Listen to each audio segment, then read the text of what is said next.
That was a note-taking bot here. Oh, I'm not using the note-taking bot this morning. Okay. So, yeah. I didn't have time to... I want to come up with like a user-end agreement or some shit for everybody. Whose volume am I lowering if I'm not lowering my music? There we go. Okay. Maybe I lowered someone important. Alright, does anybody have a flashback sequence they would like to share on this sleepy Saturday morning? No? No? Okay. Then we will go ahead and do a D444. 484. There we go. 31. Alright. Animals. What is your ideal pet? Why? That's pretty simple. Alright. While you ruminate on this, would anybody like to give me a recap of what happened last time? You will receive a 3rd hero point and a 3rd hero card draw.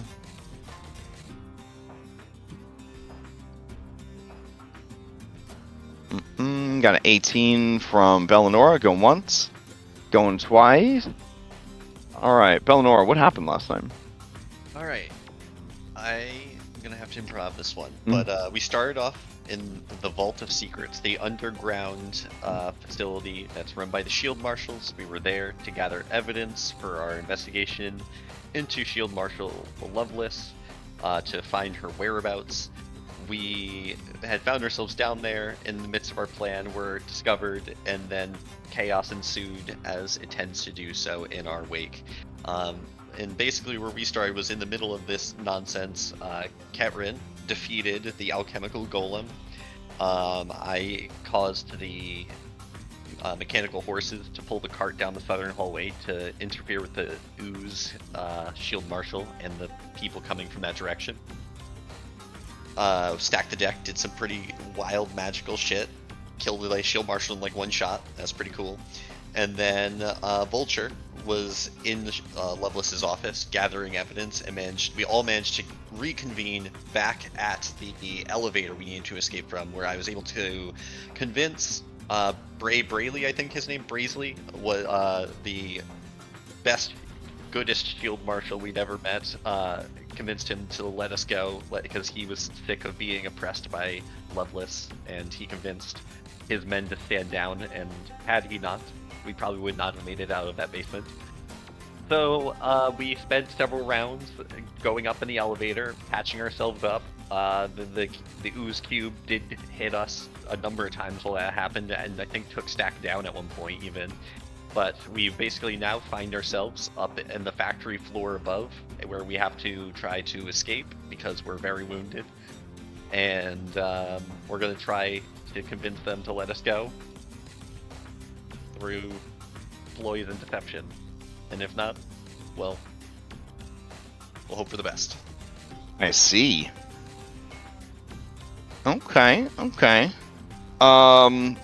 Yeah.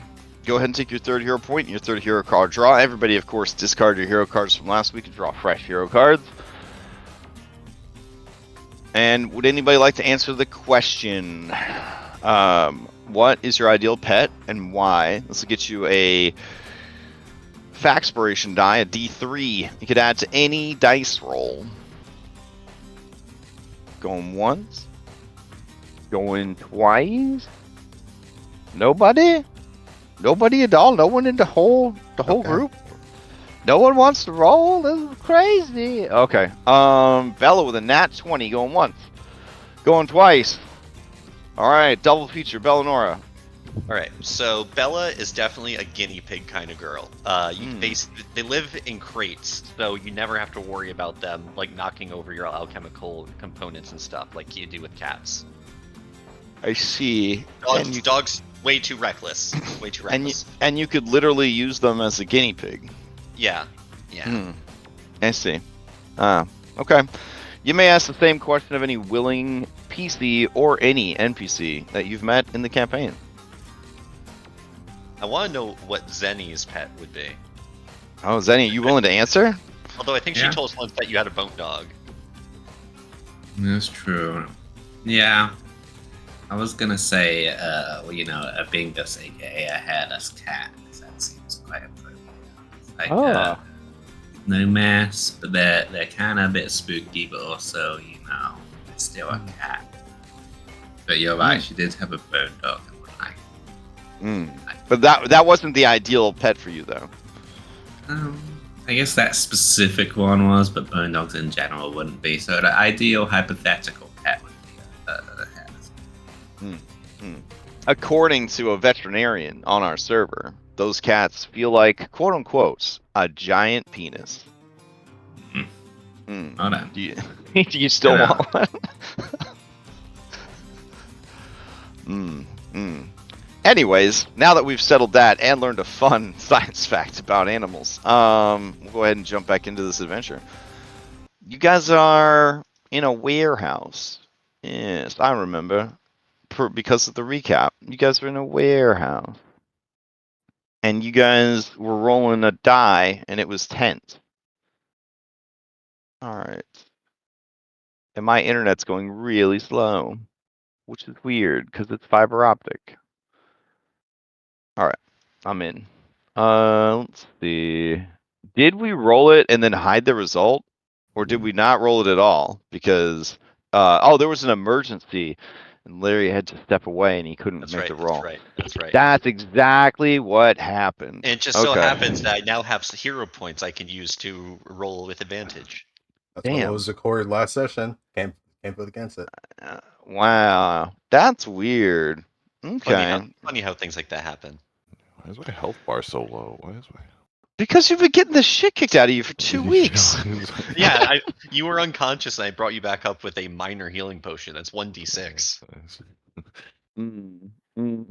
Okay, let me. It's a little blur. It was fucked. It was that. I cannot believe we made it out of that basement. Consider focus points. All right, but now you're in a warehouse full of bad guys, which Foundry has incorrectly labeled an extreme encounter. Which, come on, guys, you could take him. You could take him. All right. Anything is possible. Susan, who is Bellanora, play resumes with you. It's very tense. What are you gonna do?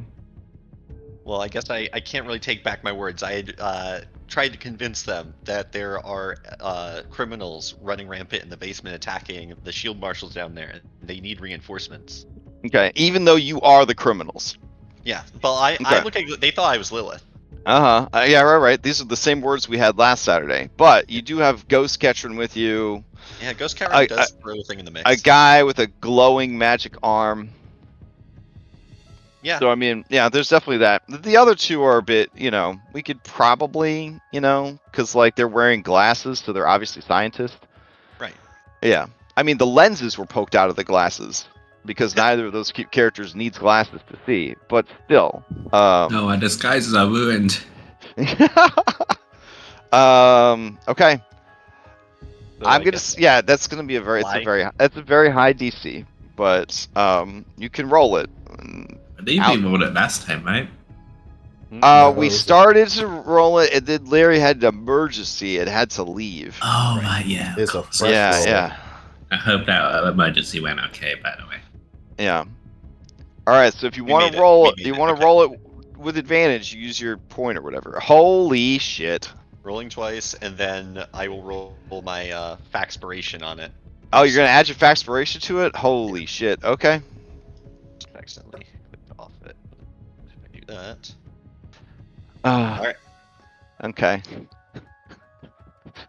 Sounds like you added a 1 to like a 2 roll. Okay. Alright.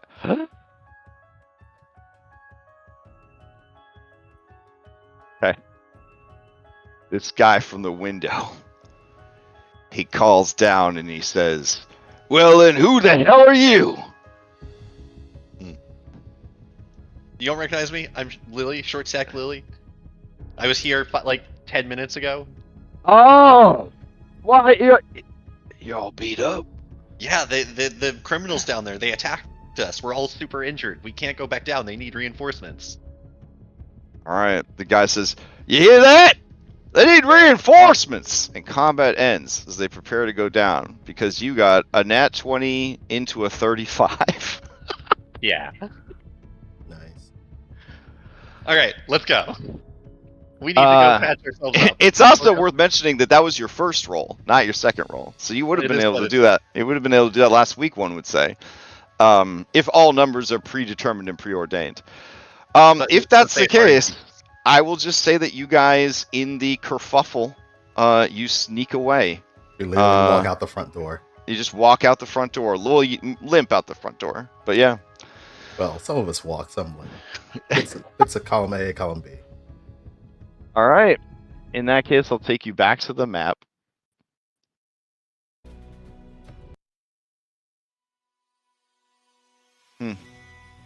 Like All I said, right. everything's fine. I've had enough of that combat encounter. So I'm okay with this. All right. Let's see. In Vampire, that's the kind of success that they use the example convincing the cocaine on your person is not your cocaine, But and then baking selling soda. it and then selling it to the cop. So that's okay though. All right. So where do you go from here? Anywhere but here. Okay, so you just kind of limp away to like a quiet corner cafe or an abandoned warehouse. I mean, I would Vashon's say apartment's way on the it's- other side of town. Yeah, it's also Yeah. probably being watched. I would say abandoned warehouse. That's it. Wait, hold on. Oh. Where are we actually? Oh, On the map. for the purposes of this, you're actually down here. Steam Haven. Okay. Yeah. So So you could go to Eastval Brewery. that's what I was thinking. Yeah. It's pretty Yeah. close. Yeah. Okay. All right. So you guys head on over to the Eastval Brewery again. Use that place to pass ourselves up and get oriented. All right. So when you arrive, Ketrin begins administering band-aids. He offers words of encouragement, stern corrections of things you did wrong, and a strong, firm grip on your upper arm or shoulder, unless they are injured, and a pat on the back. So, in the time that you spend there, you guys would be able to heal up to full, which would get rid of the wounded condition. All right. Also, during that time, you could take a look at the pilfered documents. Yeah. If you're so Take inclined. Take them out Okay. of my bag, lay them out, start going through them one at a time. All right. Scroll. All right. Altogether, you end up with 3 potential leads. These are letters that were meant to be mailed out, but did not get mailed out. There was a post-it note. They have post-it notes in Alkenstar, by the way. There was a post-it note on the top envelope of the stack, though I guess you wouldn't really know anymore because you threw everything in there, but you're assuming it was on the top envelope of the stack. You remember in the dim light of the office seeing the post-it note on top of the stack of letters. And it was a pull note it from the bottom of my bag and somehow like I let it up there. It says, All posted notes do. it says, Skedra, mail these out ASAP. And then there's a heart with a line through it, which you know is how Loveless signs things shorthand instead of using initials, because she's edgy. So the letters obviously didn't get mailed. The other paperwork in there, there's not a lot of incriminating paperwork. The desk was very clean. And so from what you could tell on her desk, this is the only stuff that has any sort of written correspondence or would be useful. Now, as you are sort of reading through them, I feel like if I had more time to actually search, I probably could have looked for other stuff like around the office, but given the rush, oh, grab for grab sure. what I can. I think there was a chest in there or something. Yeah, you did grab everything from the filing cabinet. Because it looked like a chest on the map, but it was definitely a filing cabinet. Yeah. I couldn't get to Okay. that.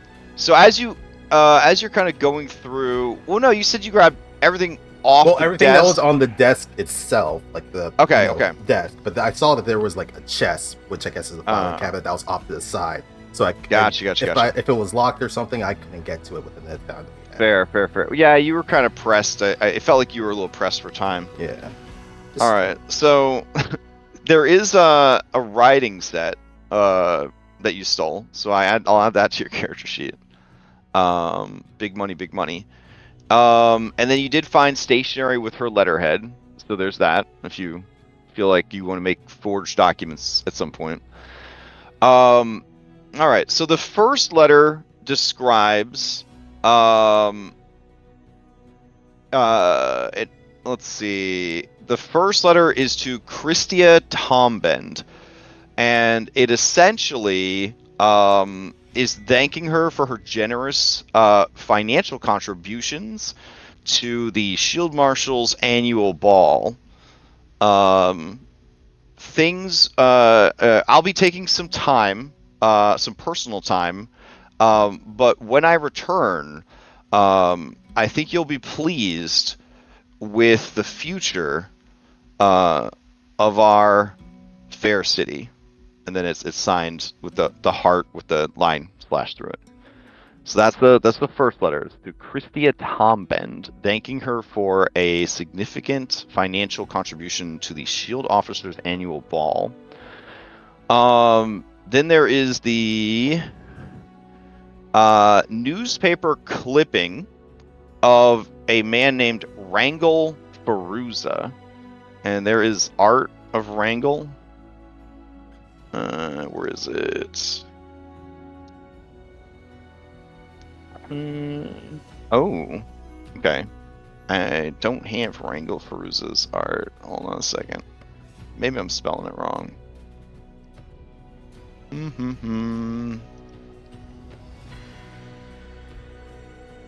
Let's see. Oh, I'm definitely spelling it wrong. Fantasy names, am I right? There's a silent H in there. Okay. Oh man, look at this guy. Look at this guy. All right. So Wrangle Feruza is a notorious criminal. He apparently was a dinosaur rancher, but he was selling dinosaurs into the dino sex slave market, which is apparently a thing for people that want to have sex with dinosaurs. There's worries amongst the urban druids that this is non-consensual. It's a very bad situation for the dinosaurs. Wrangle is a vile and terrible man. The newspaper clipping is supposed to be sent to someone named Gamer Big Unit, and they want to make sure that this son of a bitch gets what he deserves.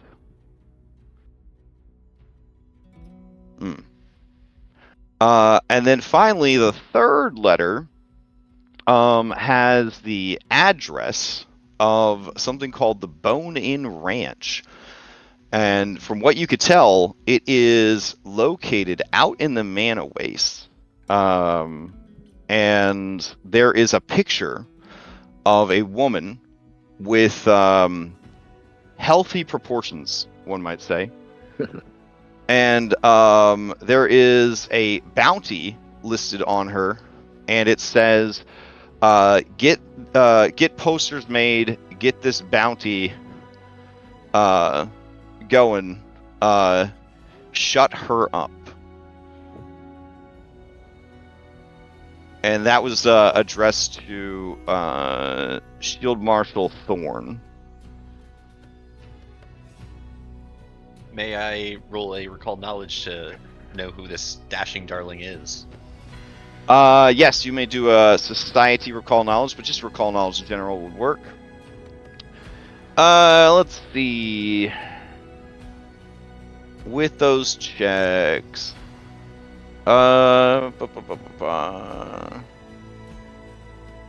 Yes. So you recognize Dash Darling not by her photograph, but by the mention of her name in the article about Wrangle Feruza, which you did read that article. It was extremely scathing. It was another Susan Pineapple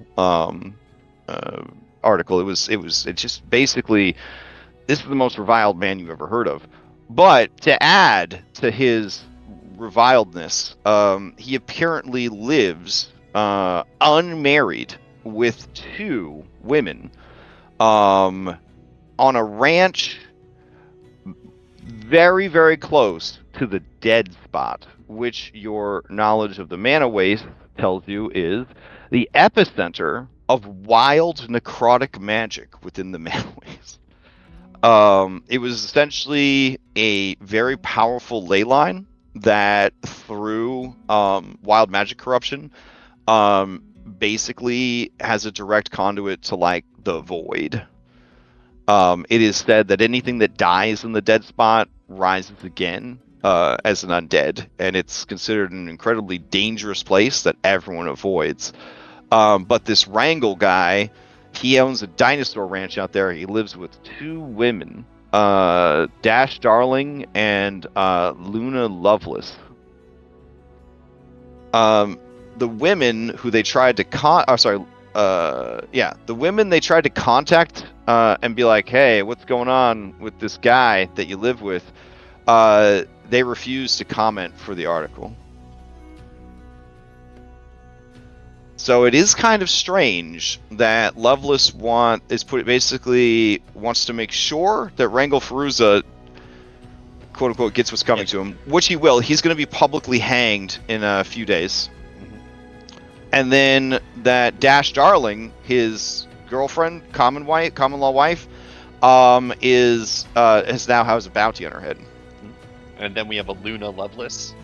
Yeah. Now Luna Lovelace does not have.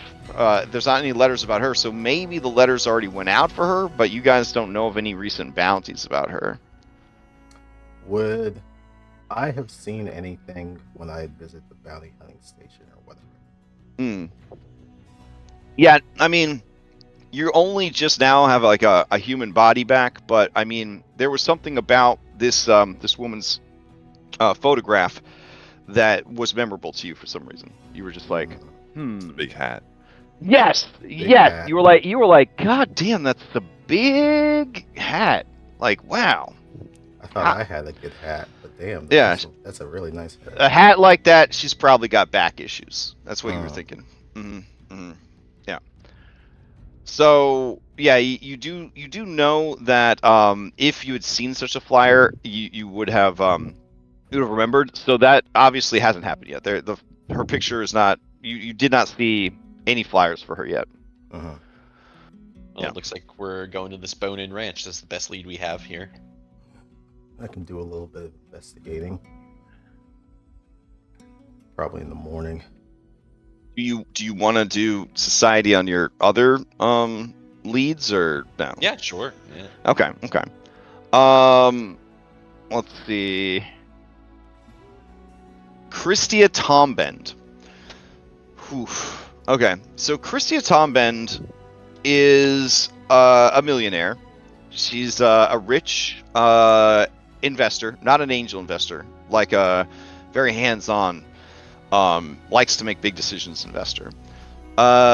She uses her money and position to try and control the local government. Now, this is a fantasy game. Luckily, this kind of stuff doesn't happen in real life. But, yeah, she uses her money to bribe government officials. Basically, threatens to have her businesses and workers leave the city if laws that she likes aren't passed. Just incredibly abusive of the very capitalist-oriented government that runs Alkenstar. She is considered to be like the butting heads rival of the Duchess. This is the woman that the Duchess is constantly having to outmaneuver as she just continues to, per her slogan and her followers, make Alkenstar greater. That's their thing. There's no obviously political connotations for anything happening in the real world, but that's the character. So this is her. She is very about the police. As you know, the undead and the mutant citizens of Alkenstar, they have a hard time of it. There was a movement where people tried to sort of draw attention to the plight of these people, and then Tom Ben started a PR campaign that, you know, everyone in Alkenstar matters, sort of deal.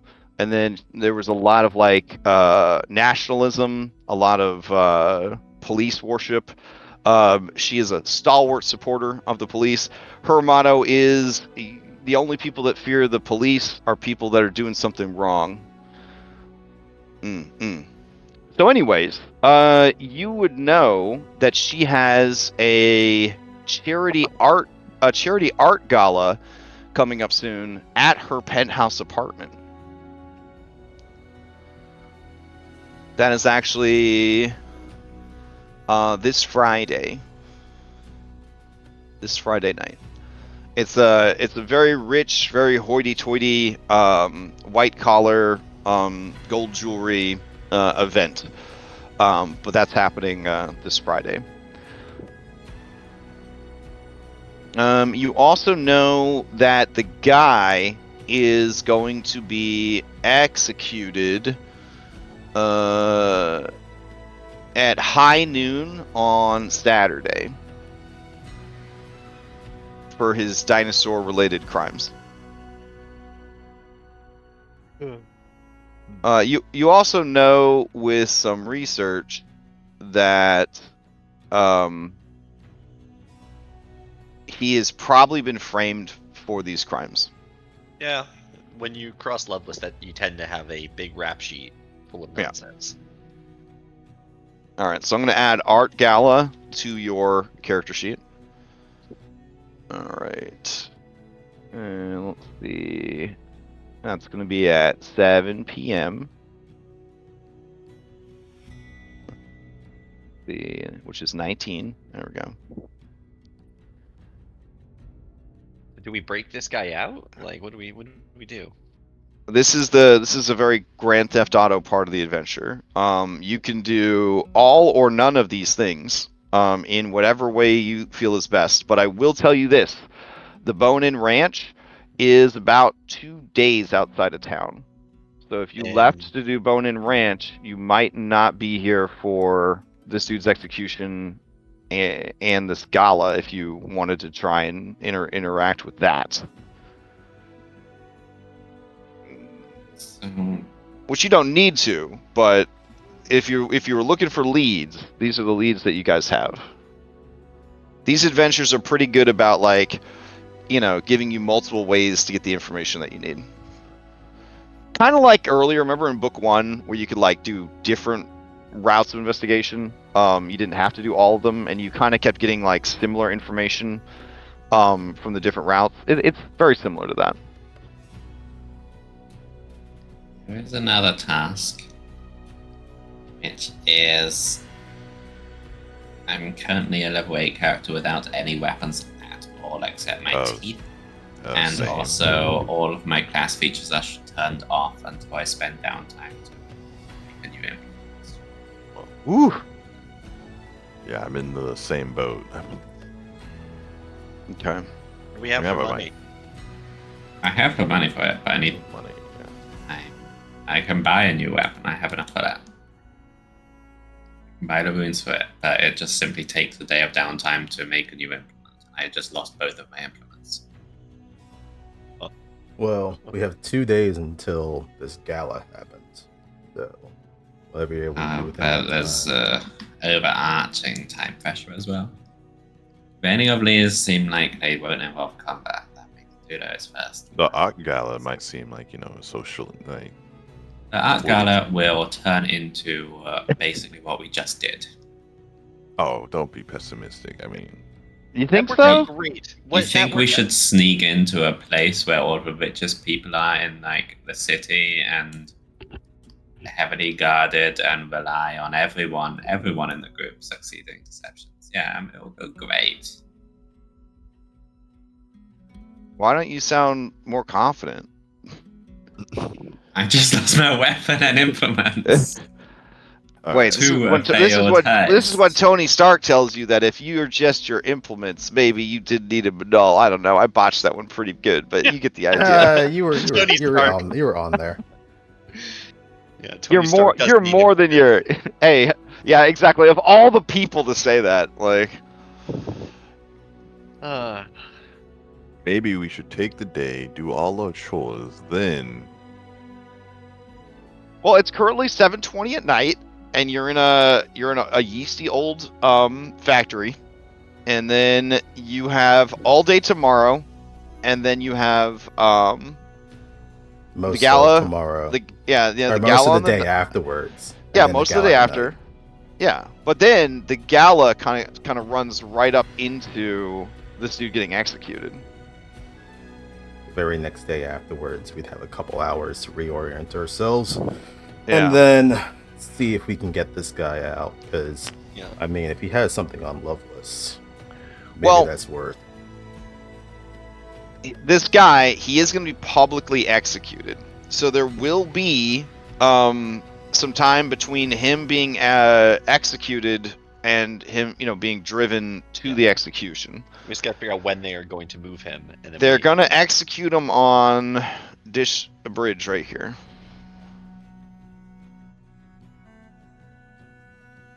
Yeah, they'll probably have some kind of jail wagon bringing him there. Where's the jail they would bring him from?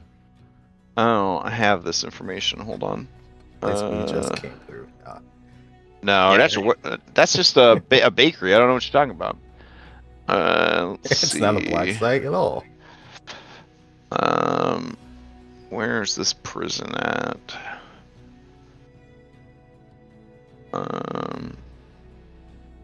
Nope. Deal with my Alkenstar lore and Underworld lore. I would know where the death row criminals go.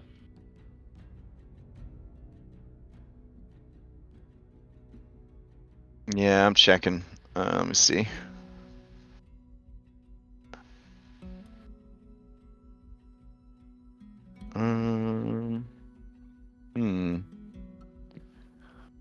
Oh,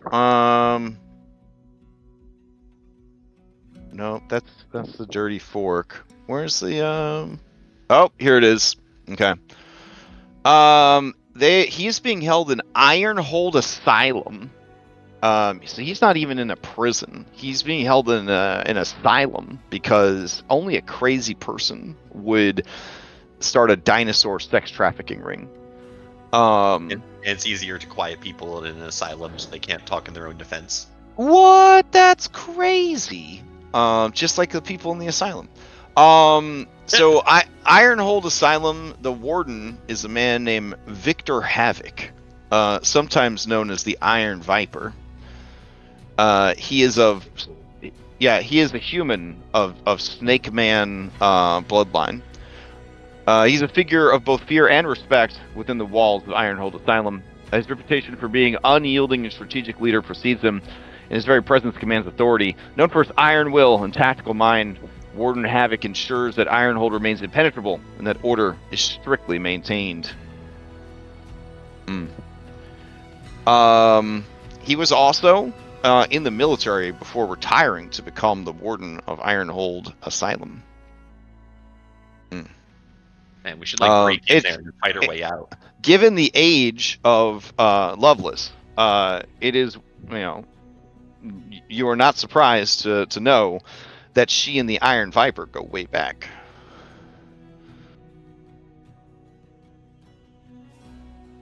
Now, I will tell you this. Based on how things went breaking into an office building, I don't know if you guys should try to break this guy out of prison. So, like, What? I respect your player agency, but I'm going to say that different groups are good at different things. So, but I think that whatever you decide, I'll support it one way or But the other. it sounds like doing impel down. It's got some Impel Down vibes for sure. Okay. We just have to break out all the other inmates and then have them join with us. Right. And if we know that this time we're not trying to sneak into a place, just go in guns blazing from the start, then plan can't go wrong from there. Yeah. Here's some more information. Ironhold Asylum is a notorious high-security prison situated on the outskirts of Alkenstar. So it is actually located by the orphanage. It's a good place for it. Let's see. This formidable facility is designed to contain the most dangerous and cunning minds in the region, including masterminds of organized crime, rogue inventors, and individuals considered so far gone by experimentation, mutation, or magic that they have been deemed threats to themselves and to society. They've been trying to put me in there in years. I mean, you would definitely be put in there if they didn't just kill you outright when they caught you.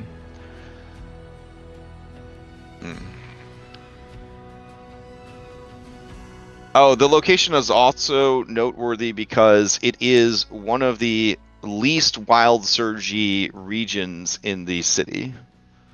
It was kind of built on a calm spot. Like there's still wild surges, but it's very low. Even for Smokeside, it's lower than the average on Smokeside. Stack will still find a way. Right? We have condensed mana for that. Out of the past 2 days, I have caused 1. So, Are You you sound- like jonesing? it sounds like you guys have a lot to work with. So you tell me what you do and how it goes. I will add more labels to your map down here. Well, first things first is probably should get a rest. And the people who lost their equipment probably find a way to replace that. We should rest in the room that says keep out wasps because they'll never find us there. It's a good idea, actually. Only a fool would open a door that was labeled keep out wasps. Yeah, what kind of idiot would open that? Hopefully they didn't come back. Yeah, I was gonna say they could have reestablished by now. It's been weeks.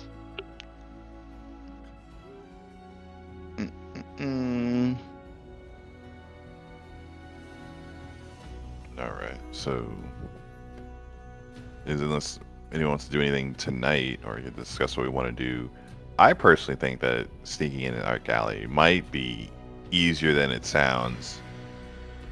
As a person who's stuck in them mini art auctions before, they don't care as long as you look like you have money. As the person with +5 deception, I disagree.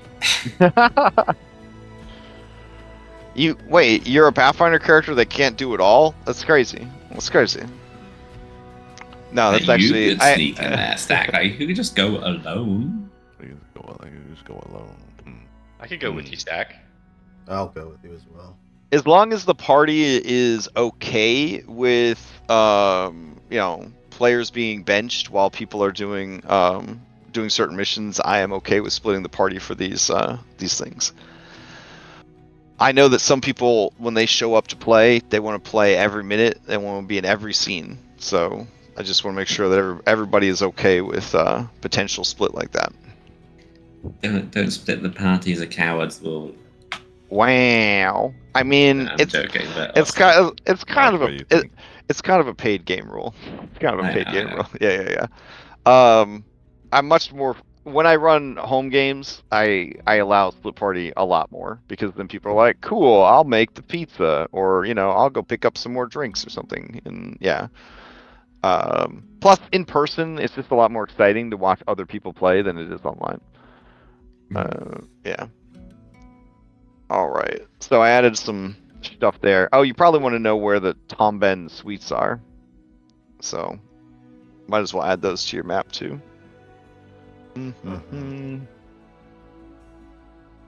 All right. Yes, she lives in a big apartment building that she owns and she named after herself. That's I what did people not. do. I did not make this character. This character was a part of the adventure. Where is she at? Oh, she's in Grayson's Fingers. There we go. The absolute richest part of the city. All right.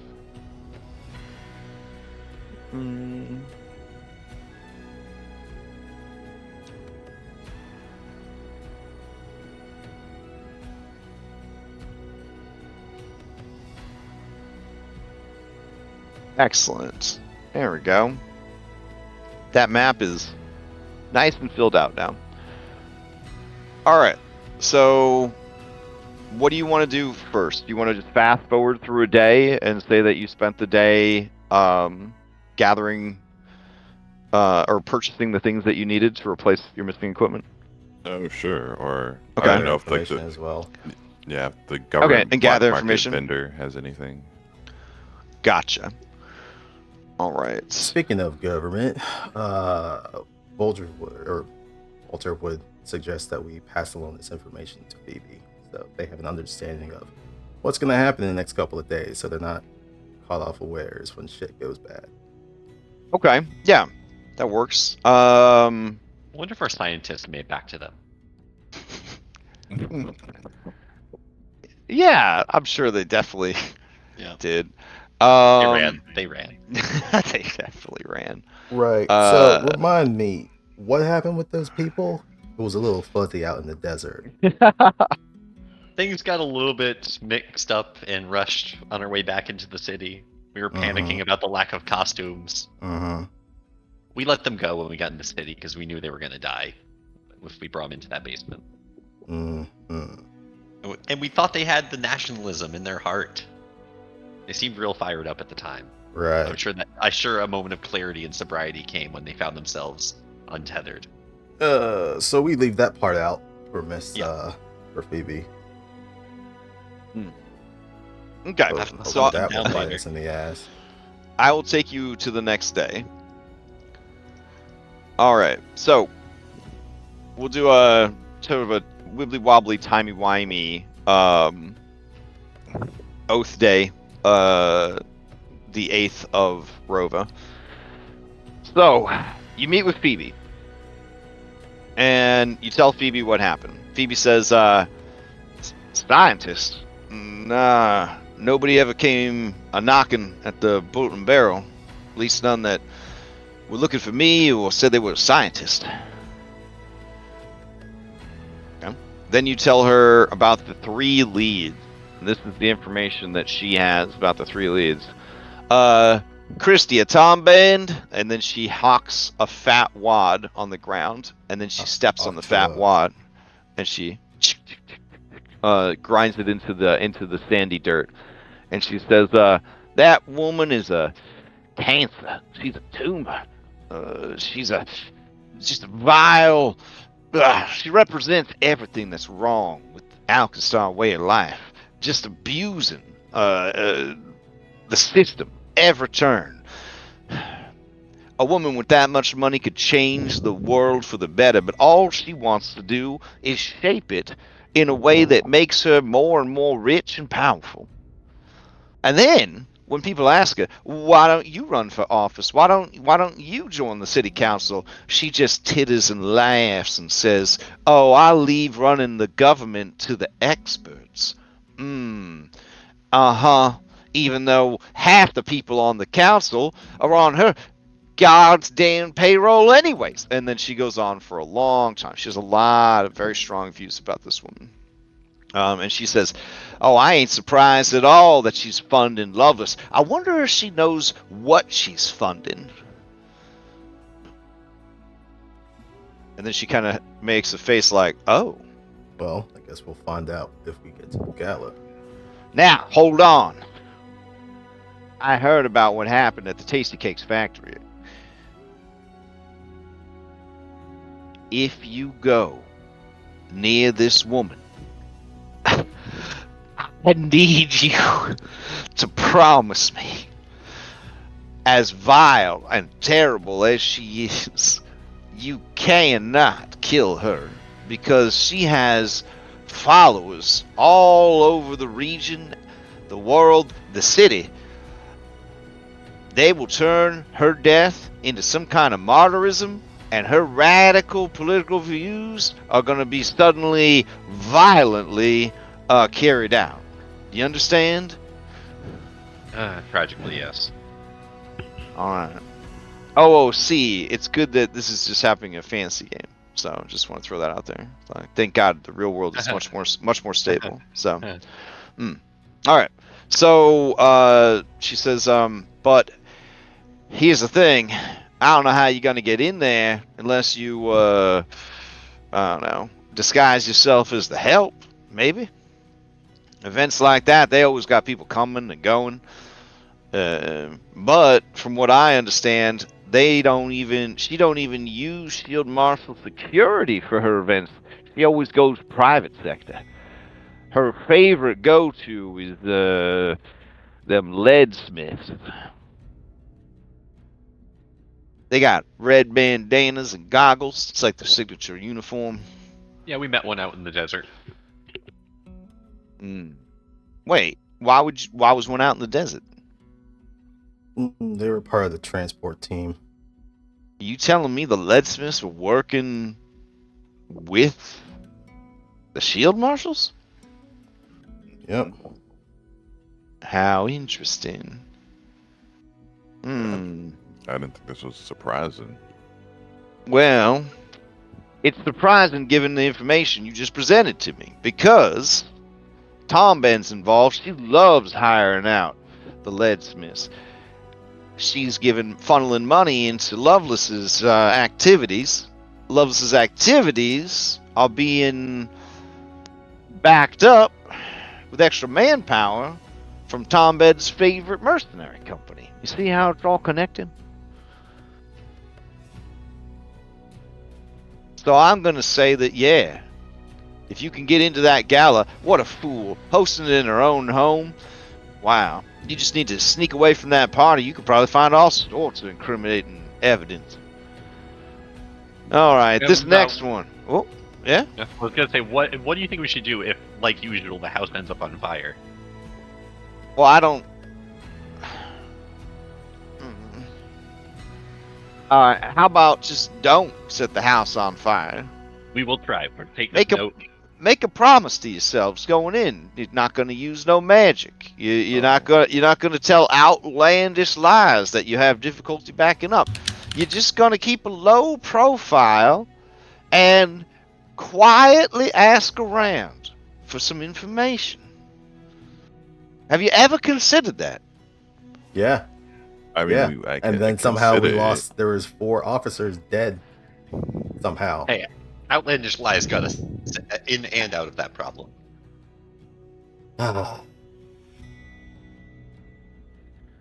Well, it's times like this I'm glad y'all's Black Ops. Anyways. Plausible deniability. Yeah. What else you got here? Wrangle Ferusa. She blushes, but then also looks like she's gonna throw up. She says, that was a hard news article to read. I don't know why they didn't put a warning at the beginning of that article, because the things that Susan Pineapple described that man doing to dinosaurs and with dinosaurs and on dinosaurs, they're going to haunt me for the rest of my life. You know, children could buy a newspaper. They don't need to be reading that kind of stuff. Is So why do this you Randall think have- that Lovelace cares so much about this dinosaur fucker being properly dealt with, or does she want to bust him out? It just says gets what he deserves. It usually This- means killed. Did this Randall maybe- have any prior history before all this happened? Nah, he was almost living off the grid for the most part. He did have a reputation. His ranch specialized in undead dinosaurs, what with their close proximity to the dead spot. So some people wanting save on labor, food, that sort of thing, they would pay that extra premium to get them undead dinosaurs. Well, one wrinkle that I don't fully understand is his relationship with a woman known as Luna Lovelace and her connection to Shield Marshal Lovelace. Unless I mean, the that last actually- name is too similar to not there be coincidence, but yeah. That's true. has I she mean- been known to have any siblings? I mean, this is a big city, like 50,000 people here. I mean, some people do have the same surnames that ain't related. You'd be surprised how many Dunsmiths run around. Seems like it's too big of a coincidence to not be connected. Maybe. I mean, we could look into it, but Deputy Lovelace, as far as I know, she don't have no next of kin, no children, no relatives. It's rumored she's got a few love interests sprinkled throughout the city, but nothing serious. Mm.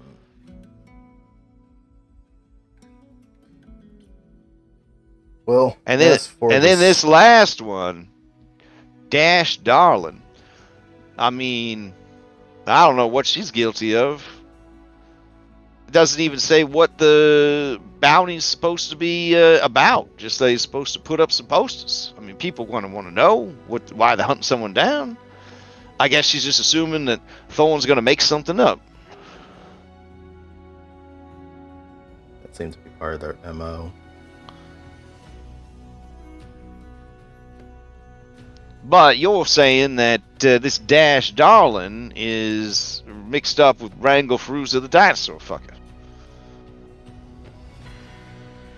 Alleged dinosaur fucker, yes. Okay, because they're business partners. And other partners, potentially. Well, I wonder then why he was taken into custody, but the other two ladies was not. But now one of the two ladies, the one that don't share a name with Lovelace, she's being having a bounty put up with no details.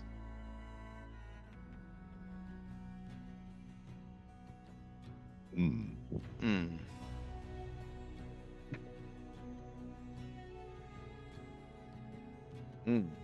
All right. And then what? You saying that you left behind some equipment?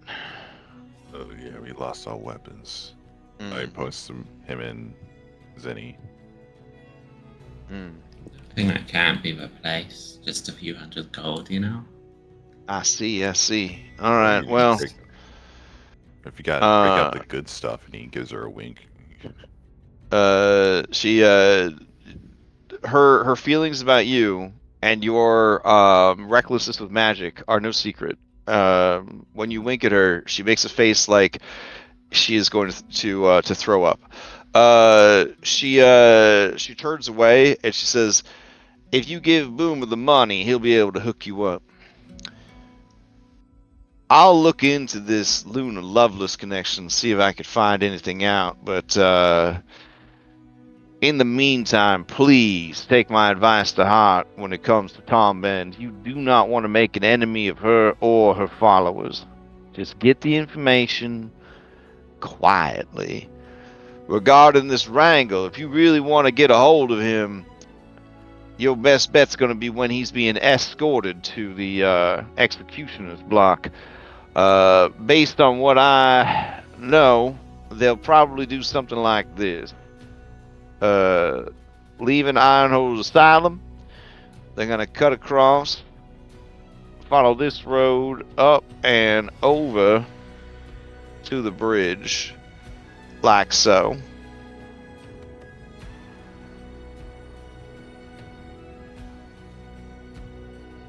Now, there is a canal right about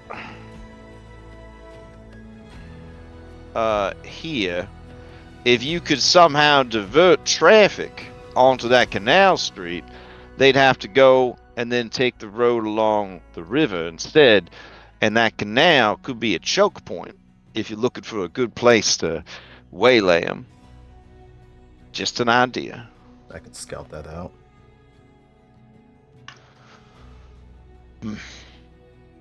All right, well, Good plan. I'm into it. Let's do it. I'll leave you to it. Good luck.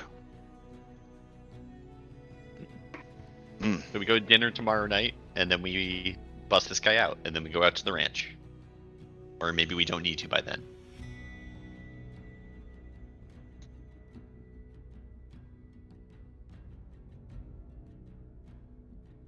I need to buy some blast boots.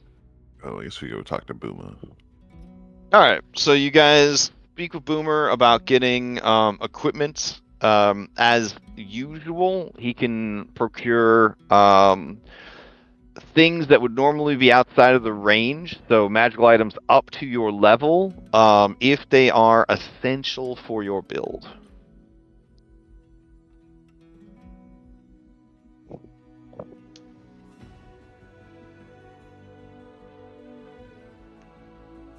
And then I guess you guys could let me know when you feel like you have done all your buying and selling. While you're doing the buying and selling, if you want to do some investigations or some scouting, you certainly can. Yeah, that's what I was gonna do while everyone else was finishing their stuff. So those should be located on your character sheet in the actions tab. There's exploration, and if you go to browse, it'll list like all of them. I believe that investigate is on there, and then I think scout is on there as well. Yep. Yeah. Okay. Turn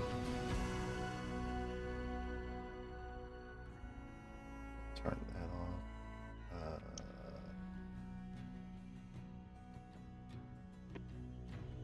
This wouldn't be gather information of any sort, would it?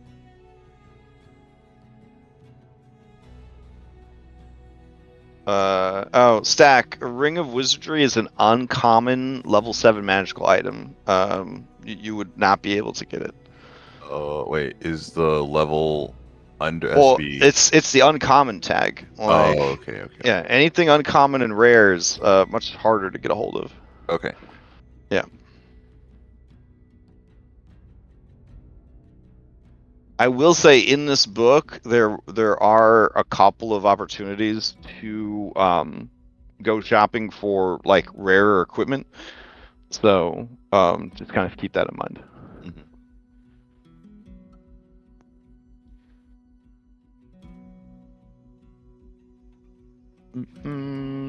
All right, so Walter, go ahead and give me a we'll just do a seek action and a recall knowledge. Okay.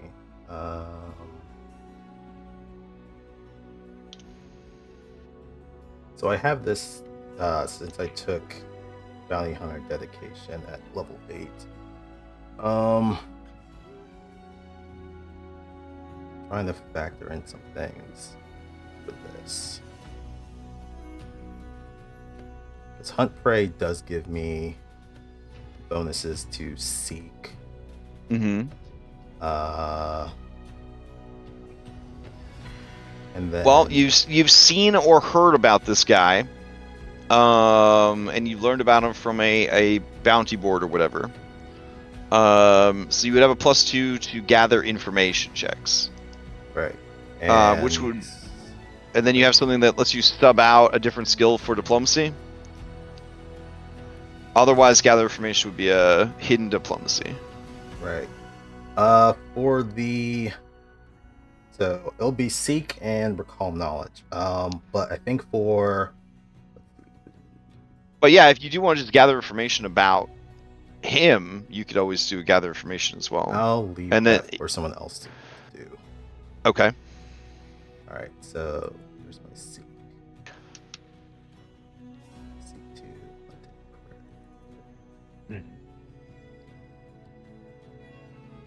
Okay. All right. You find the canal that Phoebe was mentioning, and I'll take you over to that scene real quick. We'll actually take the whole camera crew over.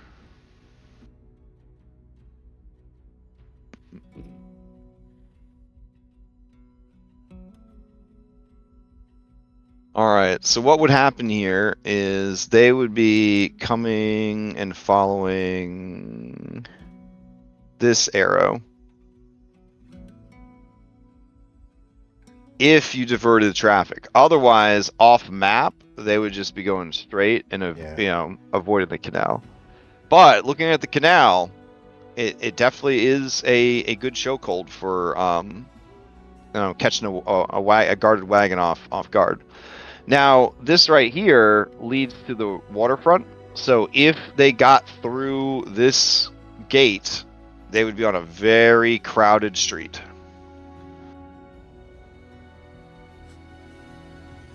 But the canal itself is not very crowded.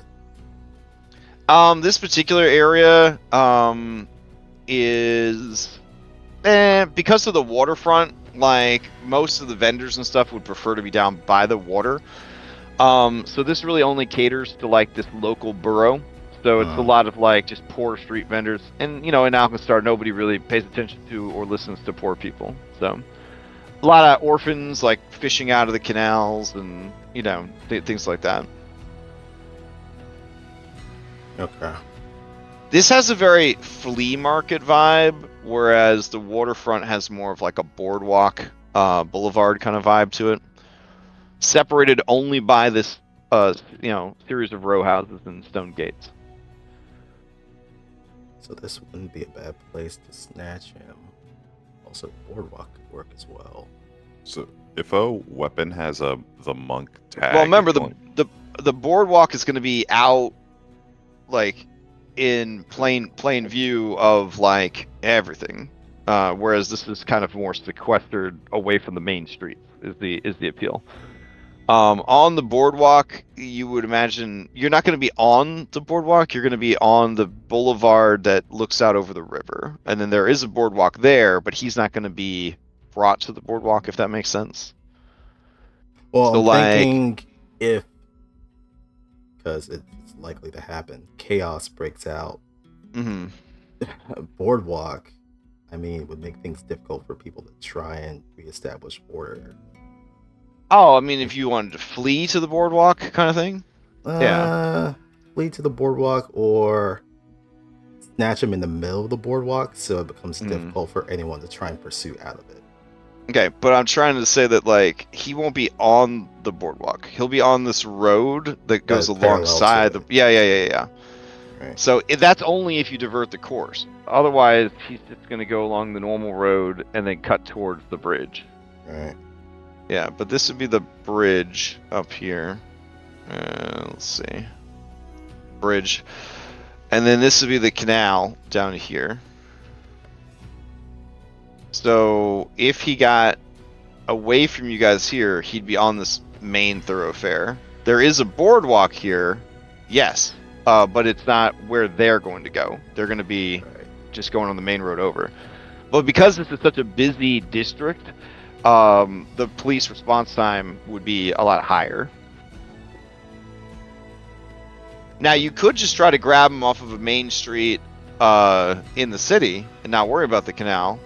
But that would have its own ups and downs, right? You'd have a lot of places to escape to with the alleyways and stuff, but there's also a lot of unknowns that could happen because of the alleyways. They would also give them a lot more ways to escape from you guys if they were given the chance. Yeah, I think snatching him on the canal would probably be better. But that's me. I'll present that information to the party. Also, there is some pretty decent elevated terrain here as well. And then the drop down to the water is 20 feet.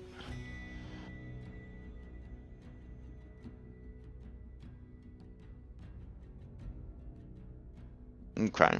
You good on this map then? Yep. Want to take a screenshot or anything? Otherwise, I'll take you over to the. Probably should have done that. Oh, I'll get one for you. There you go.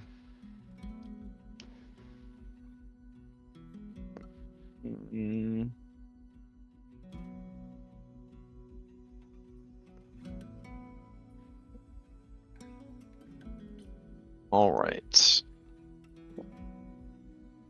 Take you guys back to the dashboard. All right.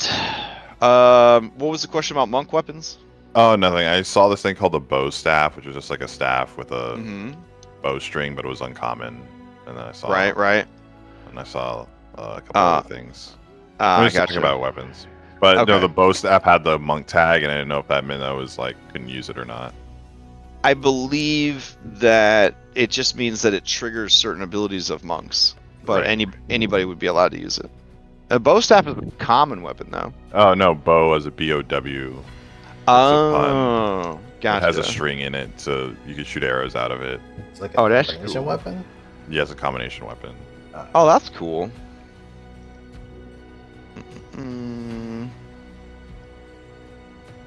I mean, it's non-magical, and it's innovative. It's also showing up as common for me when I look up bow When it staff. says, as I put in chat there, just ignore it. It just means it interacts with a couple monk feats. It Yeah. doesn't mean anything for you. Yeah. All the monk tag means is that it triggers monk stuff. Okay. Let's see.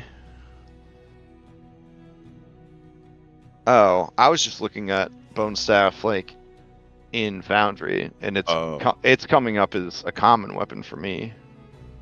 It doesn't say it's uncommon on Nethys either. No, Yeah. it's the bow staff says it's a whip staff, so I thought like the whip staff is uncommon, but Okay. You're leading us on a journey here for sure. Do you want a bow staff or a whip staff? Because the whip staff is uncommon. no, I'll take the bow staff. Oh, yeah, sure. Okay. Yeah. All right. This is the first I've heard of the whip staff after hearing about two other staff. So I'm like trying to figure out where we're going. Is finesse and also agile, which is bow staff isn't. So it's got other things going on too. Right. Okay. It's finesse, but not agile. I would say that a whip staff would probably be easily found in Alkenstar because it is a non-magical weapon and an innovative thing. So there's definitely people here that would take pride in knowing that they could develop such a weapon. Also says carved from alchemically treated wood. So there you go. Yeah, there you go. Okay, I'll take that. All right. Oh.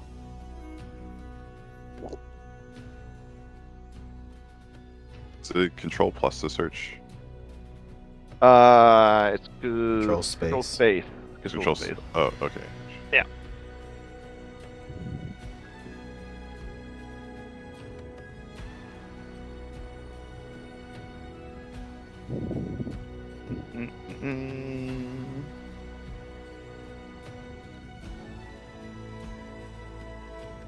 All right. What now? These Wolverine claws look cool too. Claw blade.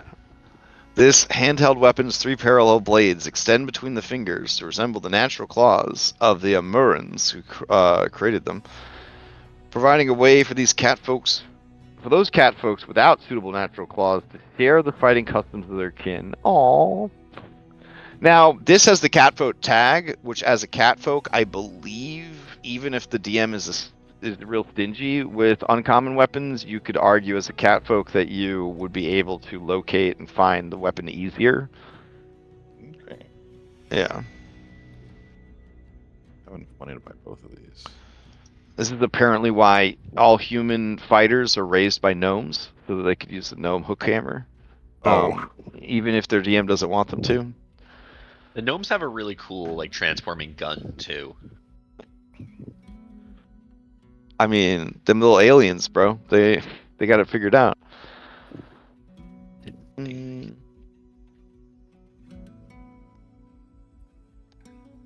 Oh, I think the gnomes pronounce it aliens though, but you know, still. All right. Oh, and then I guess we needed a B team ability for Ketrin.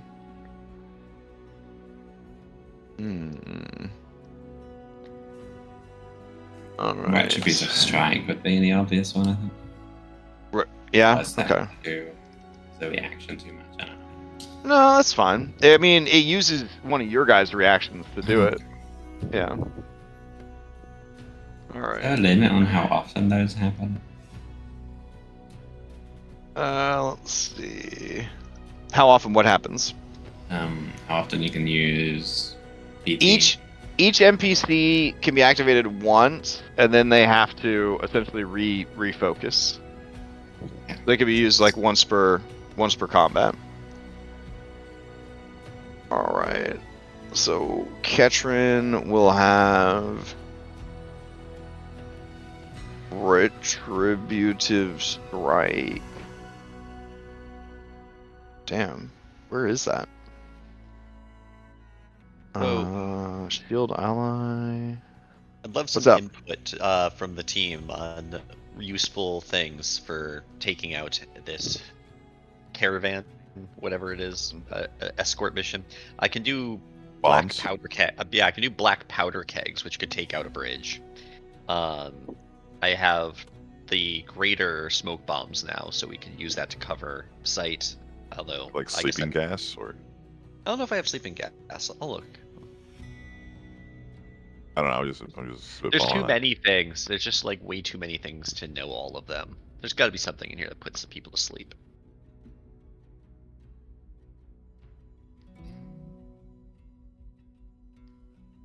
There is, but Ben has the whole in-cap thing, which makes it awkward.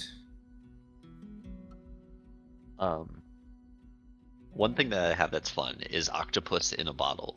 That will like you'll merge and it'll just like grab someone. Wait, what? Yeah. Don't you need an octopus to make it though? I've been. This is To up to you craft to rule. it, but Yeah. Like, alchemist. not as an alchemist. I've been told that you can use the alchemist's resources to just create these things. But Oh, beautiful, beautiful. Wait, so like Grom could be making rock in a bottle without having dead rocks? Yeah, presumably. Yeah. Wow. Well, otherwise you couldn't do anything with those features. Yeah, you could. You could go collect some fucking everything's rocks. A desert rock was Yes. scary. I don't know. I mean, if the feet, if that's how the alchemist works, then hell yeah, like that's what you should use it for. But I'm only saying that what Reddit told me. That's up to you. Oh no, it makes sense. It makes sense. You just wouldn't have the long duration that a full-on item would have. The full-on item's the one that if you made the full-on item, you would want to have the or you'd have to have the dead rock to build it or whatever. Got it. Or the dead octopus in this case.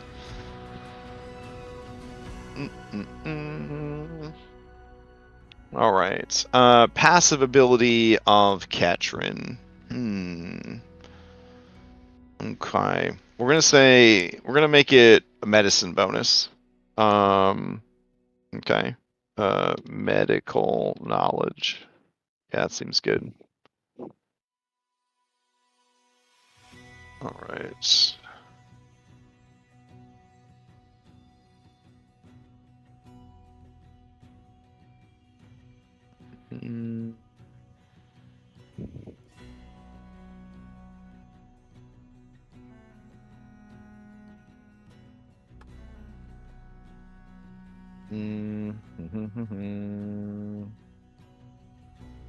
Okay.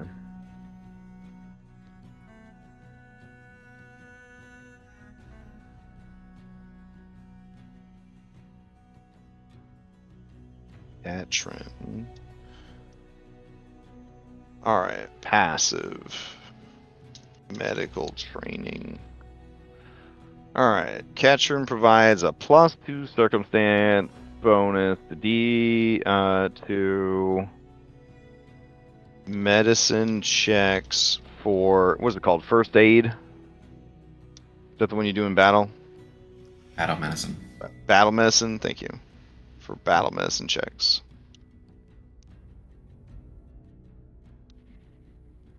Alright, that seems good. And then she could do the retributive strike. Cool. Alrighty, that works. So, you guys good? Y'all bought and sold and whatnot? Mhm. Are we Alright. gonna be doing this at night? Or it's the gala. I guess that's gonna be The next gala's at edition. 7 p.m. Ooh, you So think we could my sneak in with some counterfeit art? my question is, what is your plan for accessing the gala? It is the top of a skyscraper, and they will have private security. I say we buy some counterfeit art and then we're delivery people. But Like, how say, do we like- talk? How do we talk to people in the party long enough? Oh, that That's we're true. like Yeah, that so we're let- art people. Like we're What we're just if we're just delivering art, we're just help, and then we're in a like high No one rollers talks to party. help. Okay. the only help that'll be there the whole time is the catering company and the mercenary company. Alternatively, you could try to pose as hoity-toity Artists. rich people or artists. Yeah. Pose this artist, be like, oh, I made this art and I'm not like that kind of artist. I think of myself as a creative type, but not when I put brush to paper, it's not pretty. you know when you put gunpowder to casing, it's like the same thing. It's like this. You know when you put chemicals together, art. You could pose as an art critic. You know what I'm saying? Just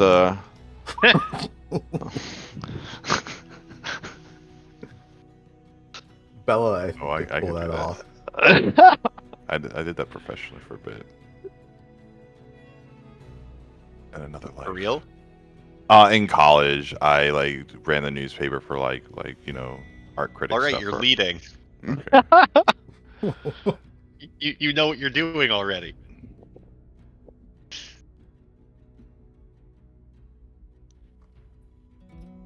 No, but it's like the question is like, are we so bold that we can just walk in there as we are, as Stack and Bella? Vulture's going as well. No one knows you who can't Walter go in is, as though. yourself. You're even more wanted than the person who had bad dalliances with dinosaurs. Right. All right. But the problem is we can't use our hats of disguise because we don't get to pick the clothes, so we then have to come up with a really good disguise. Mm.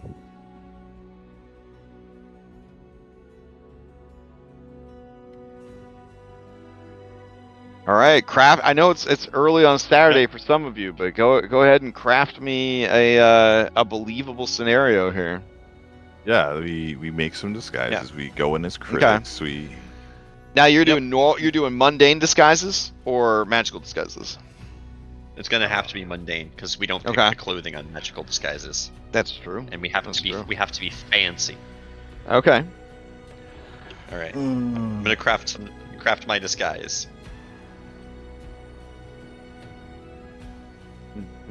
Is that a blind roll? Well, Would I know I how mean, good my disguise is? this is if you could even make a disguise, rather than buy one. I So will yeah, put a hero point into it if it's coming out shoddy. to save some like 1 gold. I mean, that's bold. Because you could buy a disguise Oh. kit for oh yeah, two let's do that. gold yeah. pieces, guys. Like, Let's yeah. Oh. We'll just buy a disguise. Yeah.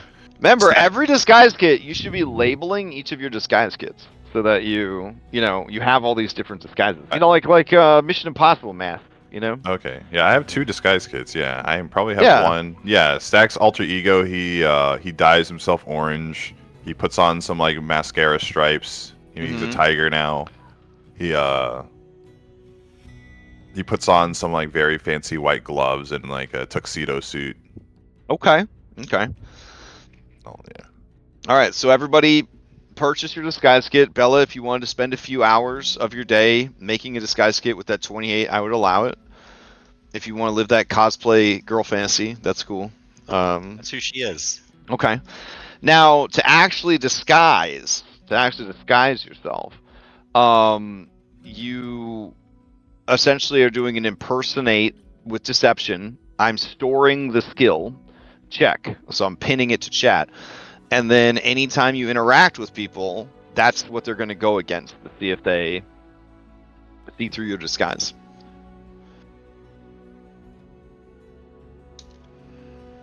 You say it's a crafting check, yes?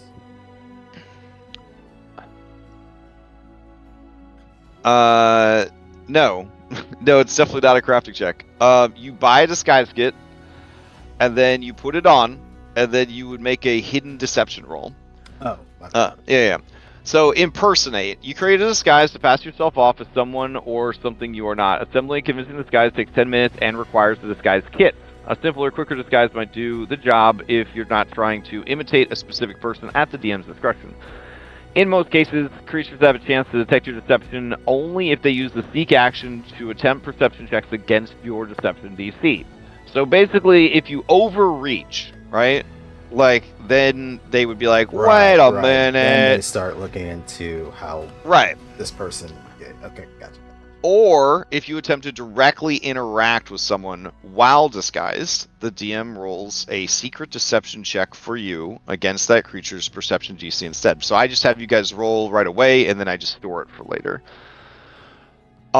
If you're disguised as a specific individual, the GM might give creatures you interact with a circumstance bonus based on how well they know the person you're intimidating, like Short Stack Lily.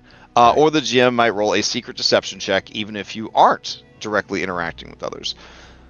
On a success, you trick the creatures into thinking you're the person you're disguised as. You might have to attempt a new check if your behavior changes. So if you start acting erratically. Failure, the creature can tell you're not who you claimed to be. And critical failure, they can tell that you're not who you claim to be and would recognize you if they knew who you were. So on a fail, you don't actually have your cover blown. They just know that you are not who you say you are. So it's very generous, in my opinion. It's very generous. So if I were to have a disguise that they wouldn't want to interact with because I seem too boring, too uninteresting, too unattractive, then they would just leave me alone. Absolutely. And then I wouldn't need to have my check checked. Think about all the events you've gone to. How many people did you really seek out to talk to? Do you know what I'm saying? Especially the boring and uninteresting ones. You know? Like, nobody wants to talk to the guy who's just standing by the potato salad all night. You know what I mean? Like, nobody wants to go talk to that guy. Yeah. So, again, it's very generous. It's like, as long as you keep your head down and don't act crazy and you don't interact with people and draw attention to yourself, you might never even need to make a deception roll if you have a disguise on.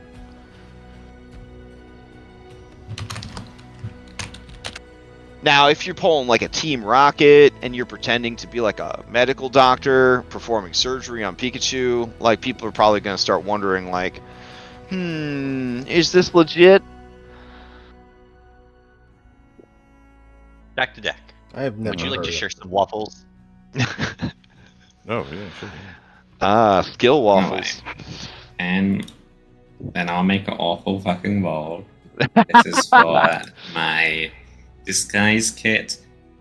Boring and unattractive, lesser noble. Got it. Okay. That's the goal. Oh, sorry, I had to reroll because that wasn't him. Here's the Oh, thing. for God's sake. It's gotta be secret though. I know, that's what I'm saying. Let's delete that. Okay. All right, I'll pin it. So one thing you do know, as you are kind of preparing for this mission, this is a pretty exclusive event. So how are you guys going to get invited? How are your fake personas going to get in? We counterfeit some passes. Or Do say we that know what the invite looks like? Yeah. No, but You would have to, you have to procure an invite. You have to find out people that are going. You could hit up rich people that you know to see if any of them have been invited. Well, that's what I was gonna do. Okay. how about Felix? Or you have that. I see where you're going with that. All right. The Dance of Tharaz. Uh-huh. Okay. So you're gonna hit her up. Have you visited with her since you stopped being a robot? I have not, but I would like to Okay. ask Sydney to come with me. Okay. All right. So you and Sydney arranged a meeting with the Dance of Tharaz. Okay.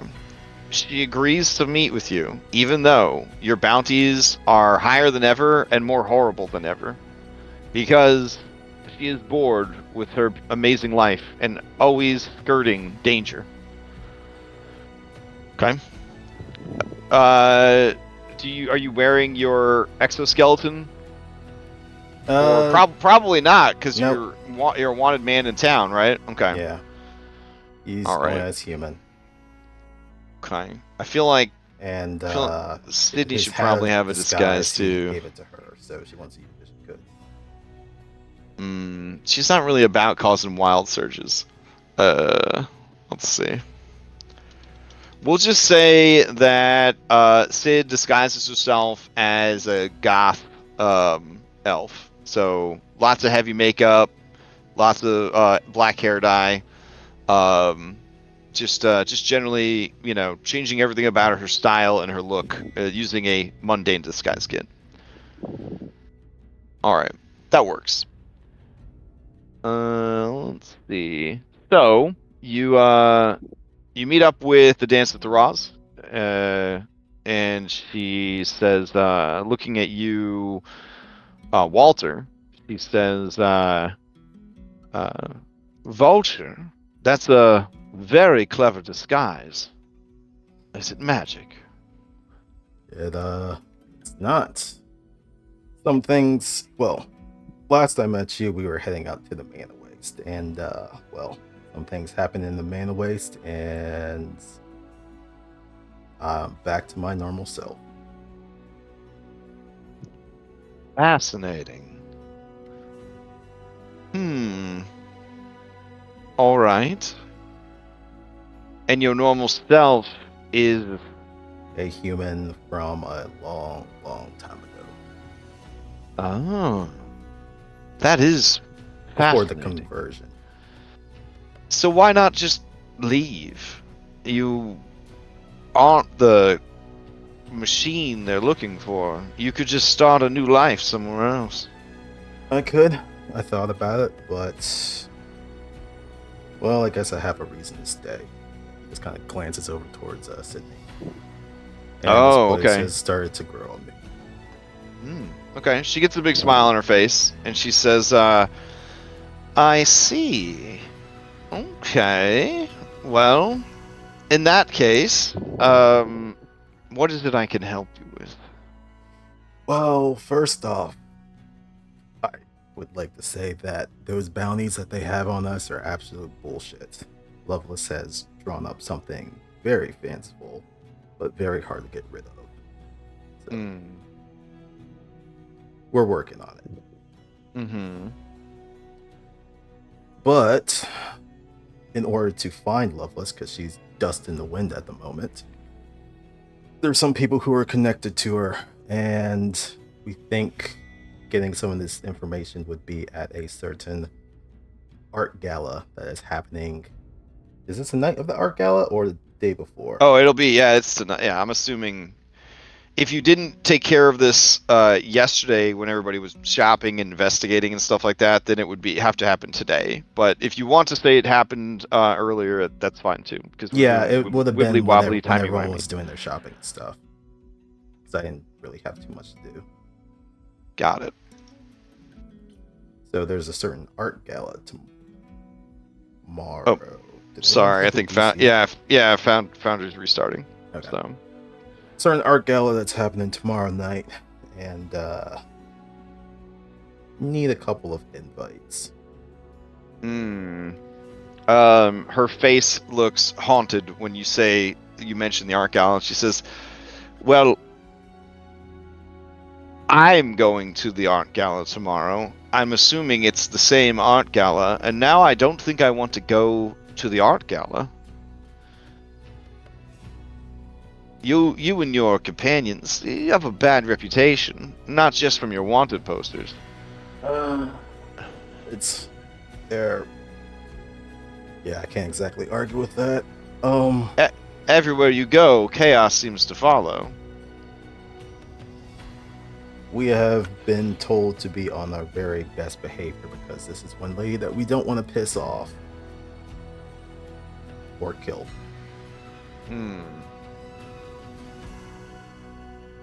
I see. And you, want me to help you get into this art gala so that you can do whatever it is you and your companions do? If possible, if there's any favors that I have left that I can call in, I would like to do so. Kind of stares Sid down. There's certainly favors you could owe me in exchange for this. That works too.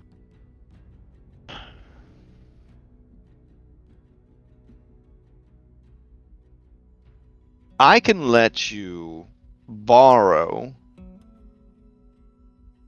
my invitation for 24 hours, long enough to make a convincing forgery. Then you must return it so that I can use it to get into the party. Done.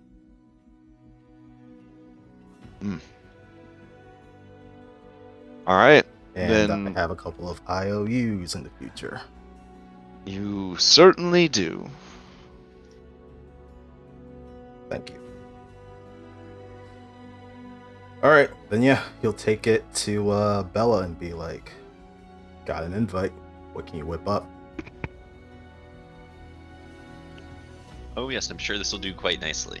Let's try to make some copies. She gets out her colored pencils. I think I probably owe my soul to this dance, but There are worse things you can owe your soul to. yeah, she's a good lady. Alright, so forgery is a thing you can do in this game. Create forgery. This is a downtime activity. You provide the proper writing materials for your forgery. You create a forged document, usually over the course of a day or a week. The GM rolls a secret society check, which you will roll, and then we will store. If you need to forge a specific person's handwriting, you need a sample of that person's handwriting. Otherwise, you need to only have seen a similar document. And you gain up to a +4 circumstance bonus to the check. So you will have a +4 circumstance bonus since you have the document. Since it is basically less than a single page, I will say that you can forge it in a day. The forgery has some obvious fakes. If you succeed, it is good enough that nobody gives you a hard time. If it fails, even you could tell that there are some issues with it. Like you show it to your allies, they're like, "Nope, that ain't gonna work." And then you just spent a whole day and you're on a time crunch, so you're kind of fucked. If somebody examines it, then they will roll a perception or society, whichever is better, against your secret society check. So that's how that plays out. Okay. So you want a hidden society check, is that it? Yes. If you want to roll it with advantage, you can. You would burn a hero point, and then you would, when you go to roll it, click the box that says keep highest. which you've told us you can't actually do, but I'm so confident that it's a thing that you could do. I believe you. I believe that I'm most likely wrong in this instance. I just don't know But why you can't. There's no menu that pops up when I click the die. Normally it used to when we started this. That's so wild. Okay. Alright, I will pin that for later. Alright, tell me what the invite covers. Like, who does it cover? What does it cover? Like, hers says, Dance of Thuraz, you were invited to a charity, auction, blah, blah, blah, blah. All proceeds will go to benefit the Make Alkenstar Greater, Foundation, blah, blah, blah, blah, blah. And so on and so forth. And then you may bring, up to 3 guests or attendants. Yeah, it's definitely for the illustrious art critic, Mr. Fluffy Butt. Okay. Mr. Fluffy Butt.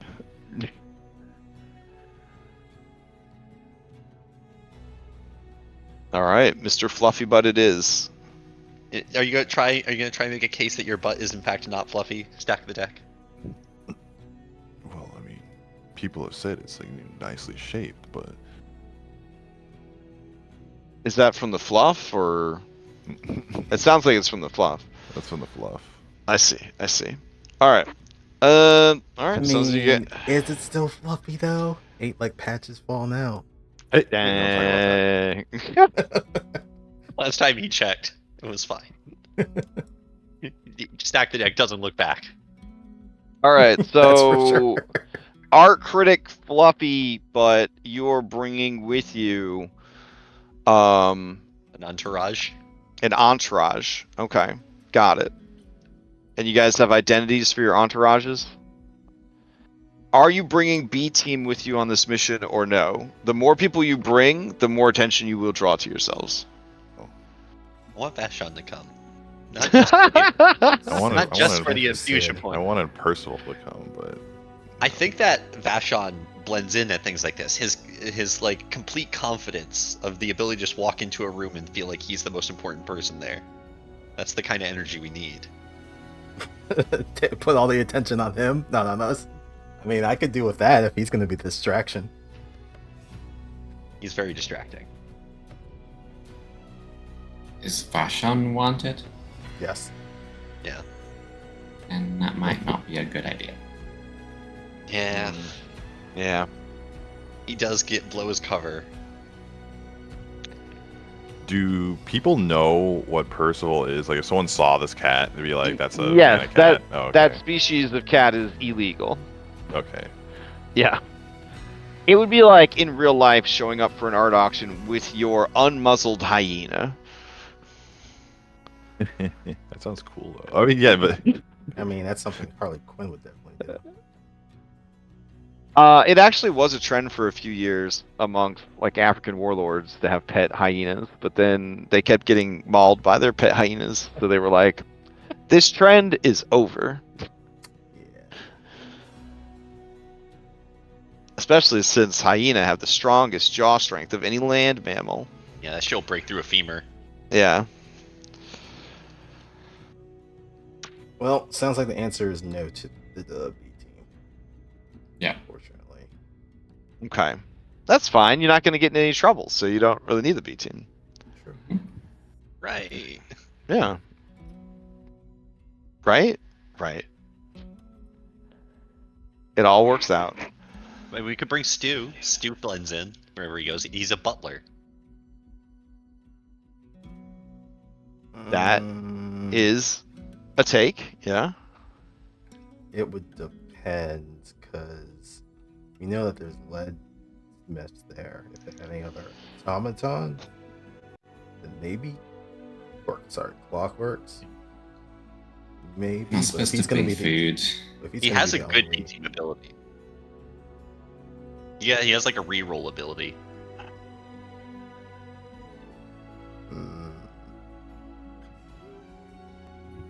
You're like, I don't want these B team members not to get to go to a party. They've been sitting on the bench a lot lately.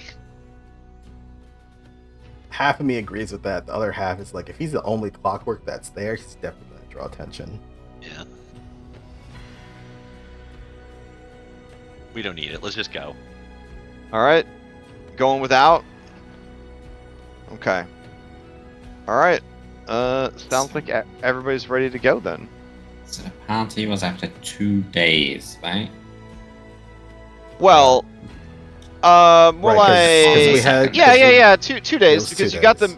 you got the mission at It was at evening when we got the information, and then Yeah. 2 days later. yeah. So you should have had enough time to get all of your equipment replaced. Yeah, then- it's no longer a cool whip though, and the chalice is gone. Oh, So now it's a hip flask and Giselle. okay. All right. I think then you guys should be good to go. All right, cool. Get you guys over there. Mm-hmm.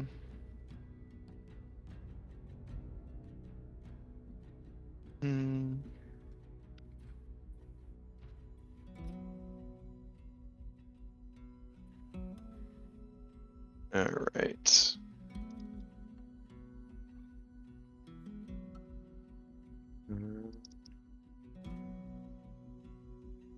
So it's just you guys. You're showing up. All right, so the thing starts at 7. Do you want to show up early or do you want to show up on time or do you want to show up late?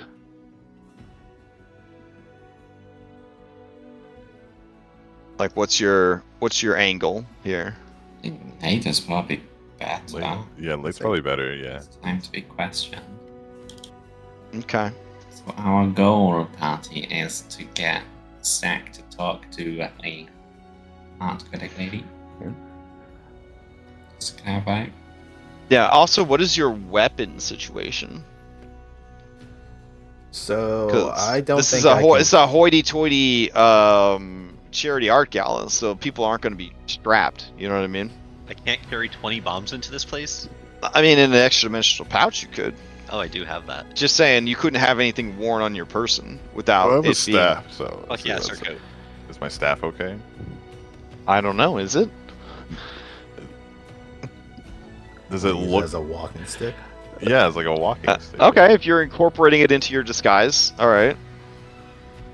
So I imagine I couldn't carry a big arbalist with me, so that had to Probably go- not.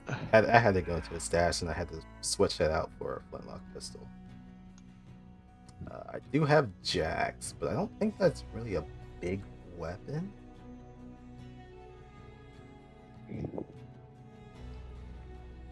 I'll put both of my main weapons in the spacious pouch. And I do have I have hand wraps now. So I can Okay. put those underneath my gloves. I've got Nice. these gloves which probably fit the vibe anyway. Clean These white clean white gloves. Never show signs of blood. Oh, that's cool. Okay. So I'll have my hand wraps under those, and I think that's fine. Alrighty. Then I will advance time to that evening. Move forward a day. And then talking about getting there a little late. So we'll put you there like maybe 15 minutes or so after the party started. Alright. Our definitions of late to a party are very different. How late do you want to be? Like an hour late? I'll put you an hour late. No, That's I'm fine. just thinking of some other stuff I've done in the past. It's like 15 minutes is considered late. Damn, I consider that on time. Oh, okay. All right, let's see. So you guys arrive at this lovely map. Get these guys taken care of.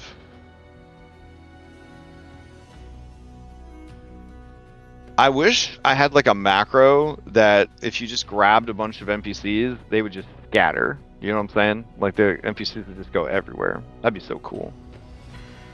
Oh well. All right. Yes. Deep breathing. All right. And then this guy be down here on the street. Yeah, what are we doing about Catherine? PB team. Hanging out with the B team. Okay. Yeah, this actually works out pretty well. All right. Probably shouldn't expect there to be any undead because of how this lady operates. Walter, do you want to share some waffles with Zenny? Uh, I don't know what you two would get from each other, but I have 2 sets of them. You might as well. Is there a status I could drag on? Like, is there waffle status? I don't know of one. Okay. Anyways, Extempore effect. You could do that. Okay. Yeah, I could share something. I'm not sure what though. Alrighty. I think we're all clear. Think. All right, let's go. Tom Ben Suite. Change out the music. All right. Fancy dinner party music. Okay. Oh, do we want fancy art gala music? There we go. Gala night.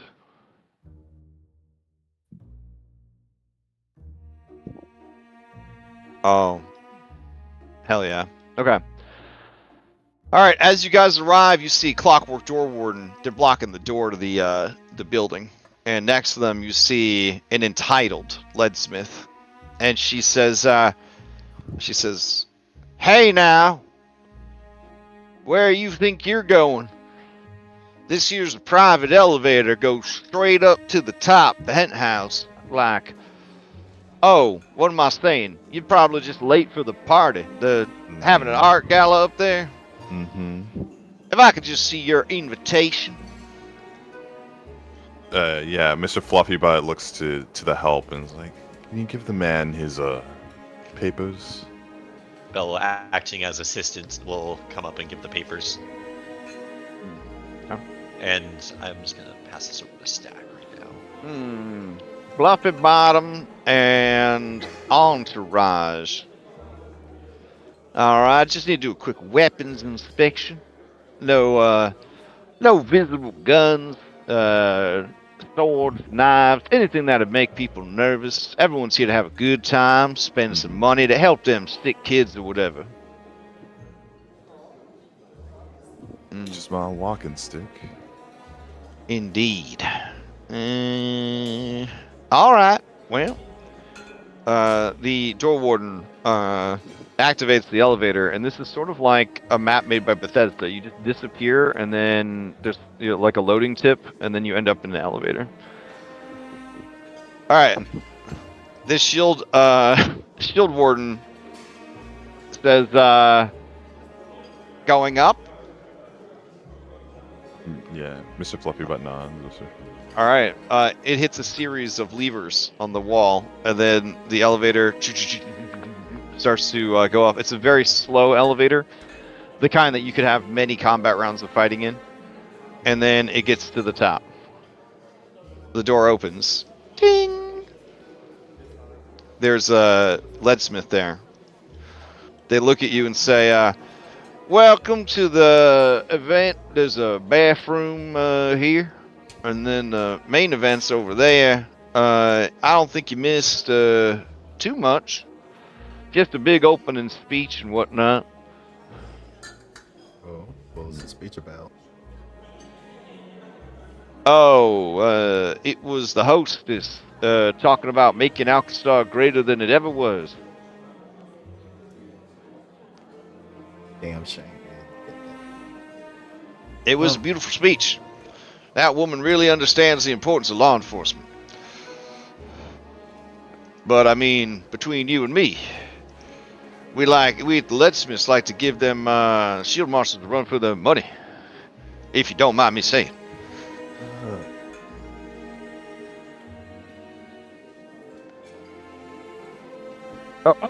Sorry. And then they kind of button it up because they're not supposed to be chatting to everybody. Just gives him a nod. Good day now. Now, Stack, you see the most handsome Cyclops you've ever seen in your entire life across the way. Oh. Yeah. All of you may attempt a society check because this is a very unusual individual. How we met this person for some reason? I don't know.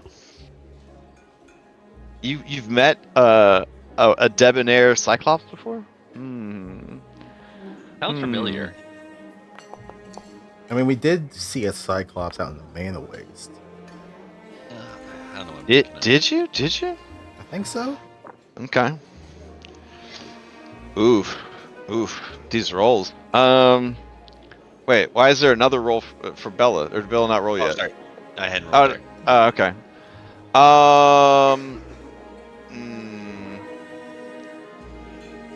Nope, they're not deceased. Oh, okay. Bella, you would recognize this as Vuslog. Vuslog is the leader and founder of the Leadsmith mercenary band, which is now probably the largest private security firm in the city of Alkenstar. Not only did Vuslog grab his bootstraps, lift them up, and build an entire company from the ground up, but he also overcame the deficiencies of his heritage in that cycle. Yeah. We did. I think it was Yeah. a recall knowledge for before we did the Yeah. carriage So heist. this is him in the flesh. He's not in his combat Yes. attire. We Yeah. saw this image. You see that he's dressed up in his tuxedo. Looks very dashing. Yes. Looking around, you see a great many people. The famous people you recognize is Kapiki, Singer. Sister Agatha, local influencer for the Church of Abathal, or whatever his name is, the god of commerce. Abathor. There we go. Let's see. Professor Hoop, kind of a big deal at the college. Let's see. Oh, you see Irene Bird. She is a reporter for the Star. She's being followed around by this frog guy who seems to have a camera. Camera's pretty valuable if you're looking to steal it. I'm just throwing that out there. You see the Dance of Thoraz. You see who else would be recognizable? Oh, and then you see Christia Tombend. But yeah, there's a lot of like Alkenstar's elite here. Oh, Stack, you do see Lucius, and I think her name is Dow. Yeah. You know that Lucius is Dow's brother. Oh no, sorry. Lucius is Dow's brother. And then this is the individual that trained you in magic, isn't that true? Or got you hooked on wild magic? Is that correct? Yeah, she's like magic mentor. Yeah. Ah, okay. She's to blame. Priority target found. Now, Kitsune are generally mistrusted in Alkenstar because they have so many innate magical abilities and cantrips.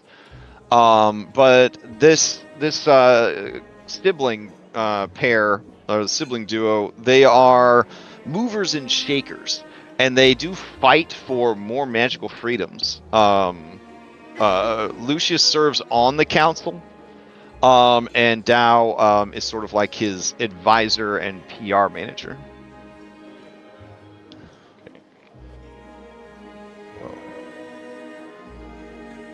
Okay. As you enter, Christia Tombend whirls around to see you, and not recognizing you, she rushes over to see you, excusing herself from the Desert Bloom, who she was talking to, and she says, "Darling, it has been an age." Oh, Yeah, he does the like little like kiss cheeks, like the, okay. like the like wah wah. All right, now have you banked a disguise check for me yet? I thought I did. Did I not roll? Let me scroll up here. We got a deception from Zenny. Nope, I didn't get anybody's Okay, let me do that right now. Private GM, blind GM. Okay. None of the orange paint comes off when she gives you a kiss on the cheeks. So, and she says, "Yes, it's Mr. Oh, Mr. Fluffy Bottom. Chomps. Yes. You know, Well. underground art critic and, professional art critic too. She kind of raises her eyebrows. Of course. How could I have forgotten? Well, you are in for a treat tonight. There are some incredible works of art. The theme of this gala is lightning glass. All of the pieces here feature glass from the manor waste created by lightning. Fascinating. Yes, of course. I suppose you and I could take a quick tour of the art. You can tell me what pieces catch your eye. Oh, I'd be chomped. Everyone! Every single person here! Every single person in the whole place! Oh my god. We have Mr. Fluffy Bottom, underground art critic, and my special guest tonight. He's going to be critiquing the artwork tonight. If you follow behind, I think we'll all learn something.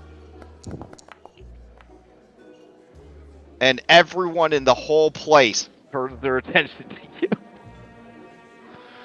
Yeah, he waves and yeah. First, you Alright. need a drink before you get started. And Sir Gideon Sharp, he approaches you, Zenny, Oh, no. and he says, "You got a lot of nerve disguising yourself coming into this place. What? You think we're the kind of people that couldn't tolerate a vampire? Disgusting. Not the fact that you're a vampire, but the fact that you would be ashamed of your own heritage." Well, you're really tolerant. Yes, I consider myself a very tolerant man. And Very I'm impressive also... of you. He leans in and he whispers, his lips brushing your ear, really into vampires. Your secret's safe with me, if you do me the honor of your company for a bit. And he extends the crook of his arm.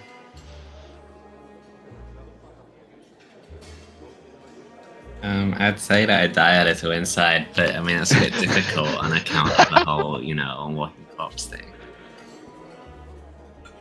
I'll All right. look back longingly at the food that I guess I don't even eat. But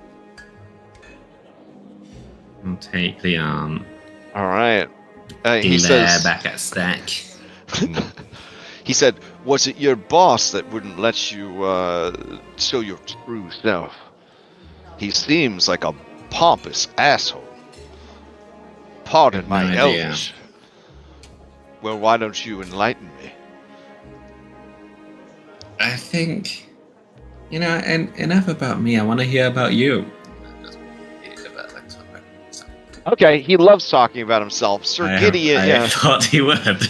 Sir Gideon Sharp owns a paper and stationery manufacturing facility. I want to know what about the office politics. They are working on a new type of eraser that is going to completely erase the competition.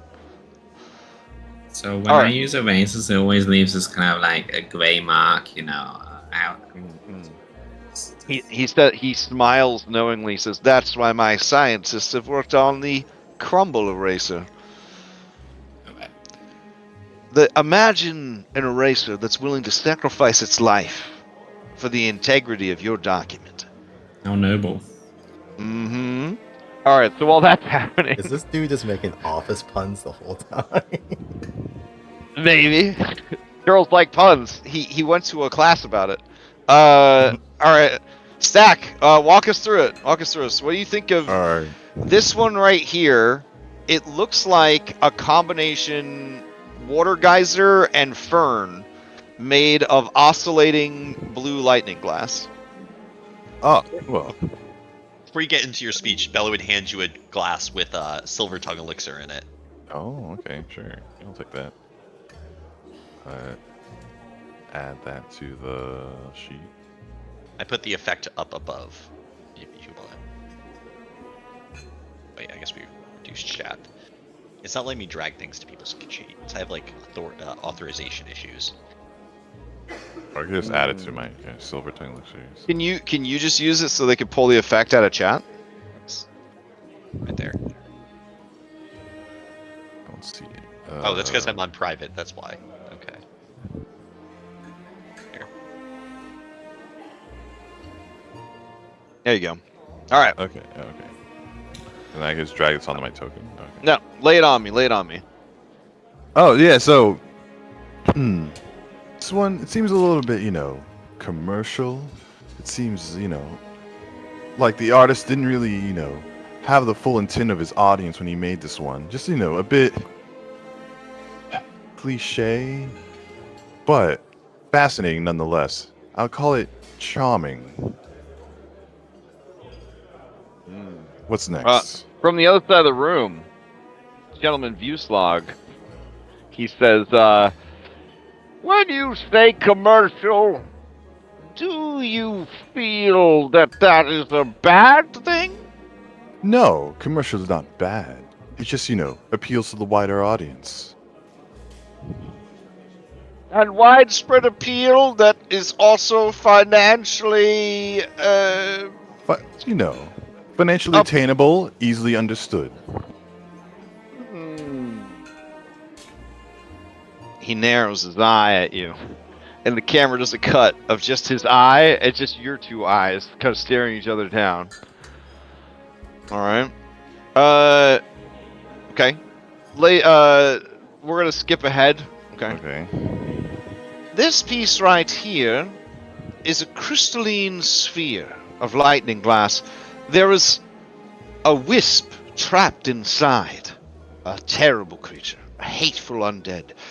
It is fenced in with a barrier of lightning-scarred wood taken from a dead tree in the desert, as well as panels of lightning glass shined to bring out the prismatic elements hidden within. What do you make of this piece? Stack circles it. He walks around it, again, trying to observe the craftsmanship. He's like, obviously this is a labor of love. This wasn't made overnight. Maybe taking... And this wood, this isn't locally sourced either. This is a fine artisan. I'd say this is beautiful in the sense that maybe not art, but just a fascinating curio. Like, it is definitely worth keeping around as a sculpture. The wisp inside, and he looks at it, and his eyes kind of glimmer. It's fascinating. I have this for my personal collection, honestly. Beautiful. Christia Tombid says, well, what would your opening bid be for such a fine item? Oh. Everyone waits with bated breath. Everyone waits with bated breath. Personally, madam, I would not want to deprive the world of this piece. This should go in a museum.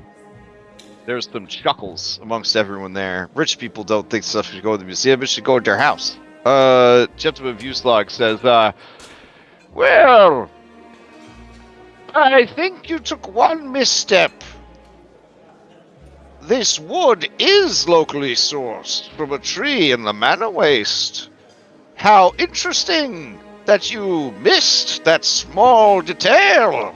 Oh, when I say local... Who are you again? Oh, Mr. Fluffy. Scrutinizes it. Oh, he's gonna roll a fucking society check on that, bro. All right, let me see. Society check. Okay. Cost of Zenny's begging this guy crit succeeds. Are you really begging that he crit succeeds? I'm not, but Zanny might be. Oh, okay. I'm having a great time. Zenny's like, I need to get out of here. All right, hold on. We'll make it private. If the wild magic could start, so this date can end. Ooh, okay. He says, I see. Well, I'm very fascinated in this piece. He looks to Christina Tomben, and she nods, and everyone else looks from you to this piece. It features a gilded skull impaled on a ruckus of cogs and other machinery. Everything is kept together by glass filament from the lightning glass. But while you're describing that, what's happening over here with the rest of the party? Okay, Zenny, you're learning all about stationery and the industry that supports it. Bella, you're just hanging out at the thing. A beautiful woman is managing the table, and she says, Miss, is everything to your liking? Oh yes, this food's very. She's going full halfling mode and just like stacking up a giant plate of snacks and going to town. Ah, you have a voracious appetite. I hope you're enjoying everything. Quite much, yes. Like with stuffed cheeks, like Mhm, and mhm. spitting out a little bit of food, but then following stack around with this giant mound. Okay, fair enough. All right, Walter, what are you getting up to? So I recently came into a nice writing set. Uh-huh. So I have quill and paper in hand, and I'm just going from piece to piece, writing down the title of the piece, the artist who made it, and whatnot. But what he's actually doing is keeping an ear out for any other type of conversation that's going on while he's walking the room. Okay. Irene Bird approaches, and she says, very quietly, I don't recognize you. Who you work for? Mr. Fluffy Bottom, who do you work for? Who do I work for? The Star? Who is this Mr. Fluffy Bottom? I've never heard of him before. Art critic. Yes, that's what he's saying he is. I've been in this game a long time. It's hard to sneak one past me. What's your real reason for being here? Do you have reason to suspect him, miss? No, of course not. And it's Miss Bird, Irene Bird. She waits to see if you recognize the name. I'll roll. You would if you've read the newspaper. They only have like 5 or 6 reporters. So Okay, then yeah, he would. Yeah. recognize it. okay. Pleasure to meet you, Miss Bird. Name's Walter. Okay. And despite her her civilian clothes, she is dressed in dinner, fancy dinner party attire or whatever, but still has a cigarette hanging out of her mouth. Definitely wearing a pants. Oh, mate, yeah, for sure. She says, well, I would be careful. It seems like your boss is gained the attention of Gentleman Vuslag. That could be very, very good or very, very bad for him. I've noticed, Also, Mr. if he gets Vuslag. caught out being a phony, Christina Tomben isn't going to let him live that one down.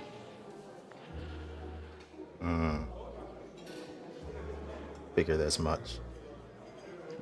I'll let my boss know. Thank you for the information. All right.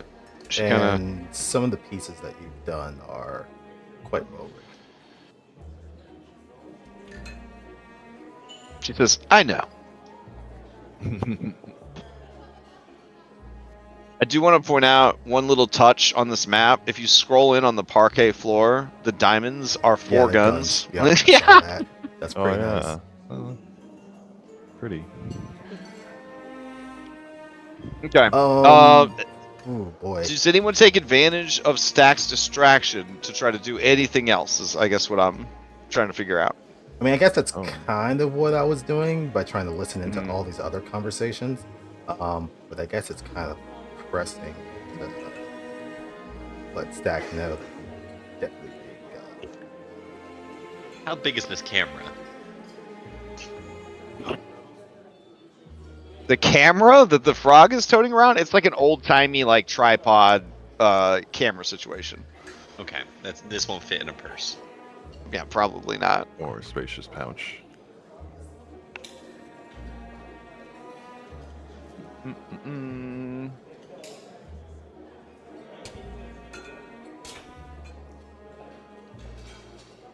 Walter will approach Stack, hand him the piece of paper with all the information he has got on all the pieces here, and lean over and whisper, "You're getting a lot of attention." Oh. Thank you. That wasn't a compliment. No, Careful. yeah, I know.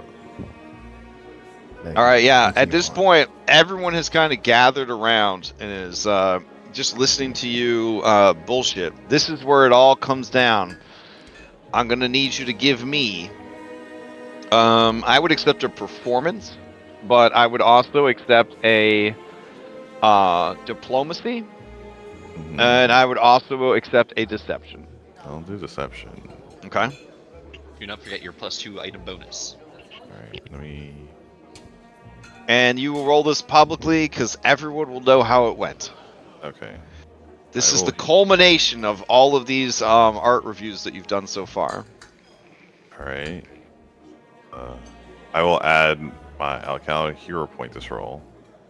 Well, I mean, since it's public, you don't have to until you know you Oh, need, okay. you know you need to. Yep. Okay, I mean 32 is pretty good. Everybody here, they're happy to be learning about art, even Gentleman Viewslog. This one seems to be, inspired by the previous postmodern movement. I think this one is not just a sculpture, but a cast gold skull. Mm. Mhm. Oh no, keep going, keep going. I'd love to meet the artist. Do you know his name? You see Gentleman Viewslog blush a little bit. And then Christia Tomben says, well, don't be shy, darling. It's a very unknown fact that Gentleman Viewslog, in addition to being a businessman, a mercenary, and a philanthropist, is also a very talented artist. Oh, these are your pieces. Whoa. Just this one. And his eyes shift left and right. He's very nervous and embarrassed. Lady Vanessa Wildfire, she begins a slow golf clap, and they all clap as well. And you see his fears alleviate a bit. I'll write a glowing piece about this art. Seeded through the art world. You're gonna be very famous for your art, Mr. No. There's no need for that. It's fine. It's fine. I would prefer anonymity. Hmm. But if anyone is willing to donate, it's the money is going towards arming children.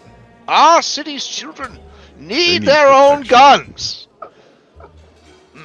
Yeah, they all need their own protection, especially these days. If I had not found a gun as a child, I might not have made it to where I am today. And that is why I want a gun put in the hands of every single child in Alkenstar. And then the golf clap turns into a round of applause.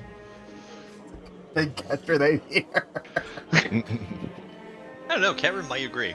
I mean, her people have something called clan pistols, where you have like every family has like a set of like guns that they pass down through every generation. So You come out of maybe. the weekend with a gun. Maybe. I don't know.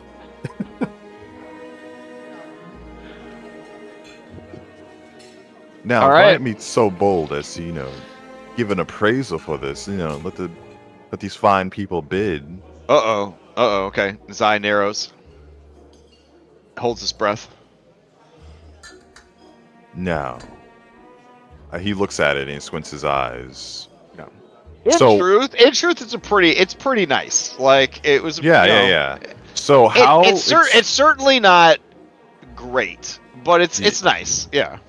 How rich are these people? And I guess I need to actually know like a gold piece to dollar amount, I guess. Well, you have seen that there are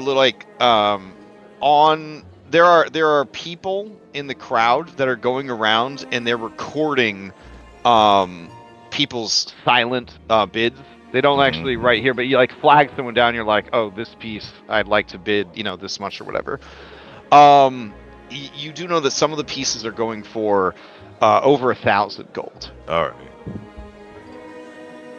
Now, if I had this piece in my own collection, I wouldn't put anything less than, I'd say, 1,700 gold for this one.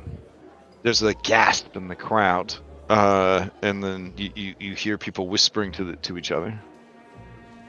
The gold plating itself is like immaculate. All right. You have their full attention, Zach, and you Okay. can keep their full attention, basically alleviating a lot of the pressure on the rest of the party if they wanted to get into some mischief. Yeah, no, he goes to shoot Bella and is like, go see if, the help needs help. Oh, also, this one in the corner is actually a big boy. Sorry. Oh. Yeah. Miss, he turns to Bella. You can go help if you need to. And, Okay. Yeah, so everybody just crowds in to hear more bullshit about art so that they can be justified in spending more money. Okay. Yeah, as you're like, wait, eating another cucumber sandwich, you're like, why are we here? Nyom, nyom, nyom, nyom, nyom, nyom. Zach's gone too deep. He actually thinks he's Mr. Fluffy Bottom now. Zenny may be arranging marriage to one of the wealthiest stationary kingpins in all of Galarian. I don't know exactly what's going on. Zenny, do you try to extract yourself at any point from this conversation, or? I think that I've learned my lesson from several misadventures at this point. If I can get away with not making a deception check. Okay. All right. He has moved in to telling you about. He's moved into telling you that he is going to be taking a cruise soon on the Gear Smoke, which you have heard mention of before. It is the premier riverboat casino that the richest and most influential people in Alkenstar society. It will be making a journey along the river from Alkenstar to Martel, and then all the way up to the Gunwort, and then back again. So he's going on and on about that. I mean, it wouldn't hurt to have an invite for that for when that inevitably turns out to be a thing that we need. Okay, so you let him steer conversation that way? Yeah, but there is one thing I'll do to just make sure, because I assume that no one else here really wants to interact with this guy. So if I'm next to him, then I'm invisible. Kind of, yeah. Thing that I have that I think I could use to really make sure that he never rolls never suspects me of anything at this point is I have that hit fest like I mentioned, and I'll just occasionally start subtly but not that subtly unscrewing it and taking a sip, I'm not drinking any of the drinks here, and then just be like, what's up with that? And okay. Well, he's some sort of vampire fetishist, and my chat is that he was undead and living people alike, despite being fatality. It's weird like that. Magic. Okay, so you just start talking about vampire stuff? I think he would want to know what's going on with that. Yeah. You definitely have his attention as well. And That's what it is. There are ways that, a non-vampire could experience for a moment what it is like for a vampire to take. Is that true? Don't tease me. But you have to keep it a secret. The He other vampires would be very cross after you, right? mimes sewing his mouth shut. No, we'll leave that open, and I'll let him drink from the chalice, aka the hip flask. Okay. He takes himself on a psychological journey of feeling like a vampire. He'll also heal 44 hit points or something like that. Very nice. All right, Walter, I see you moving around. What are you looking for? Yeah, I mean he's playing the part, but listening into other people's conversations and stuff as he's moving around. Okay. All right, go ahead and give me a perception check. Just perception or seek? Or actually, Oh, sorry. Oh. Yeah. Just do a seek action for me. Would this be hidden or seek? It would be hidden. Yep. Okay.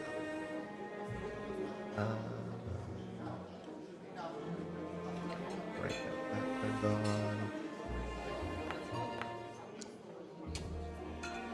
on. Okay. So you get the following nuggets of information. People are amazed that she lives here. This is her actual, home. And they are amazed at the opulence, but also a bit confused at the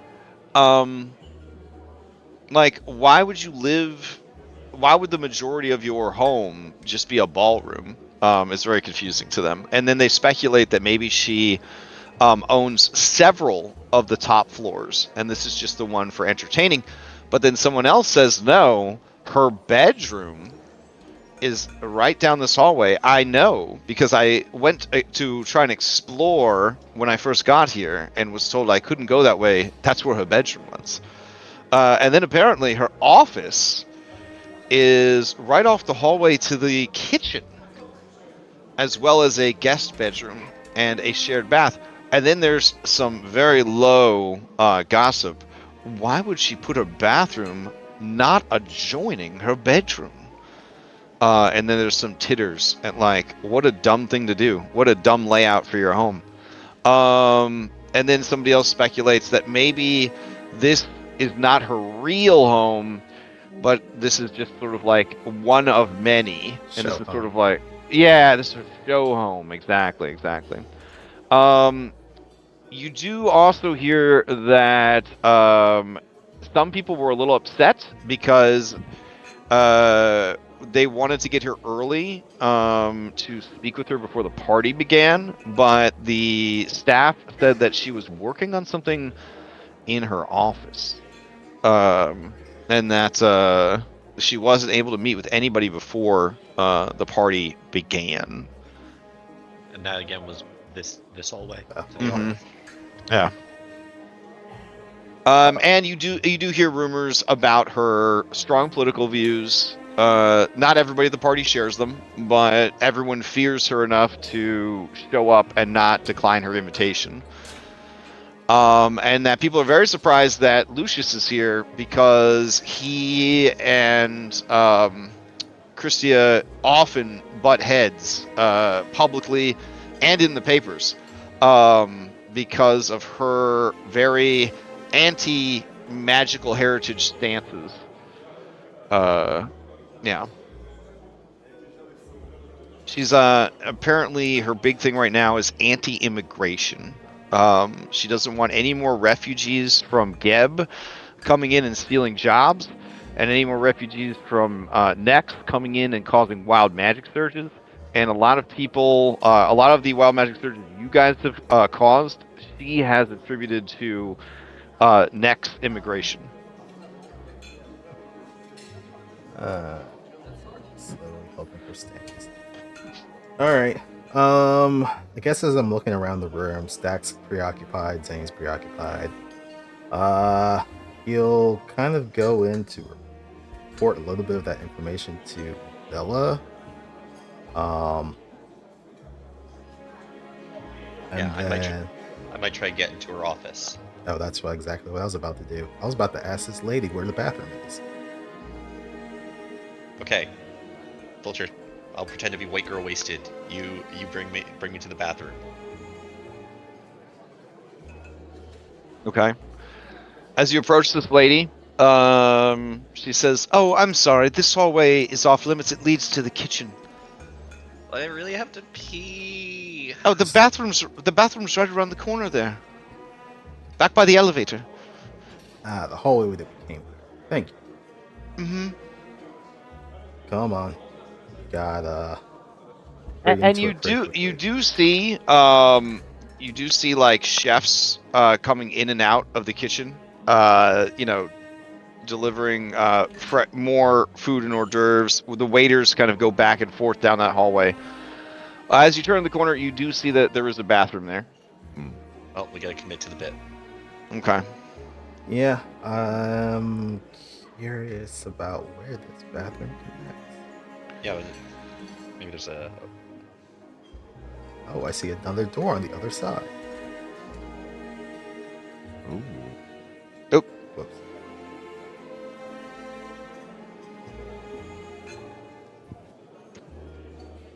All right. As you head into the bathroom, it's luxurious.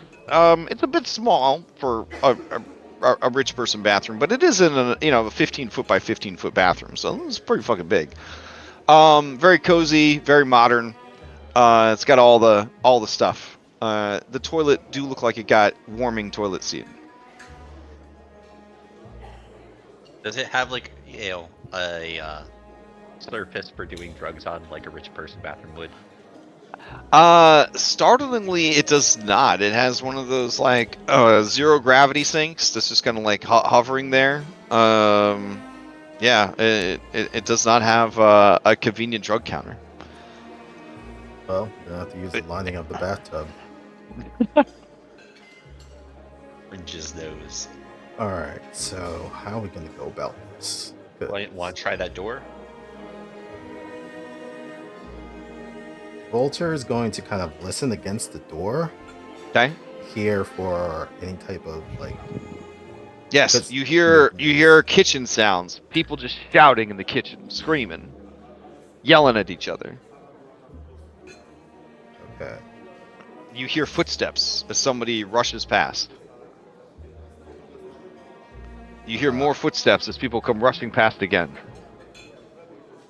Okay. He kind of leans his head out just to kind of get a look of what the lay of the land is. I think if you hold down Q, Yeah. you should be able to peek. All right, peek around the corner.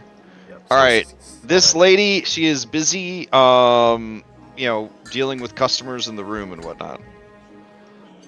Is this You kitchen... see a door. You see a door, another door, and then you see the kitchen over here.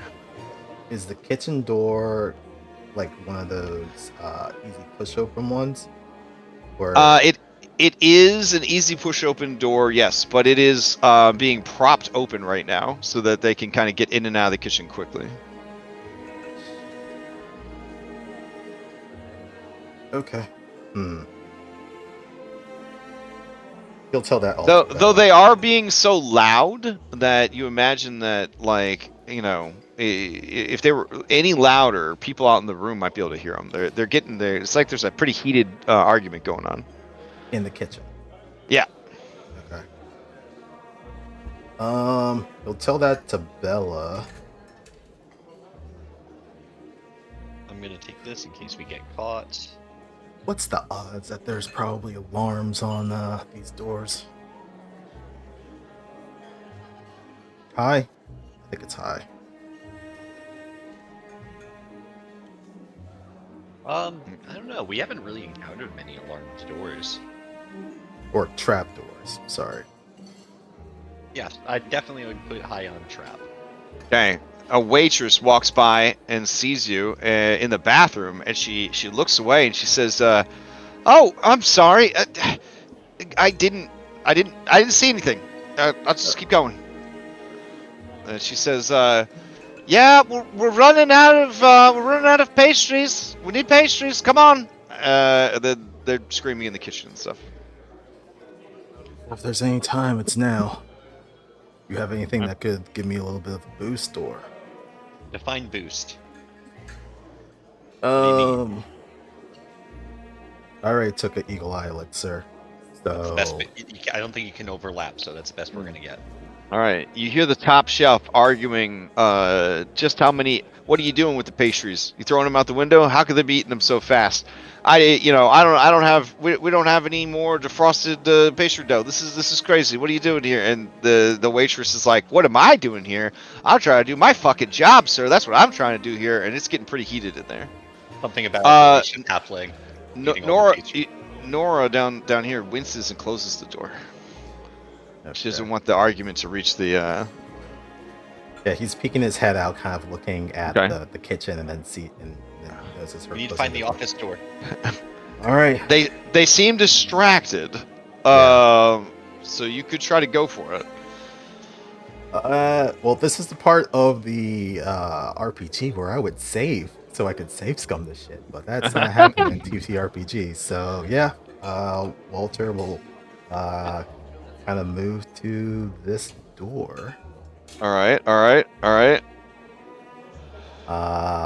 And I guess he'll look for traps because he does have the elixir going on right now. Okay. I have too many fucking windows popped up with people's characters things. +2 bonus to find secret doors and traps.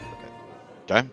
Bella, from behind you, you hear Top Chef shout out, "Hey, who are you?" And he says, "Get over here!" As he points right at you, Bella.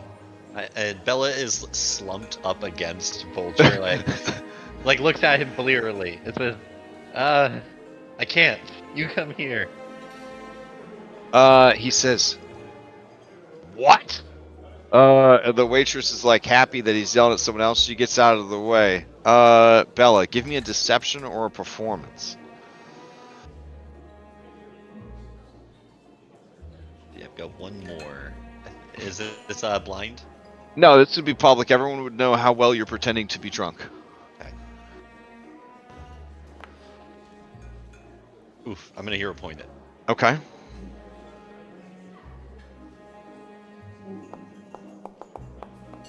Come on.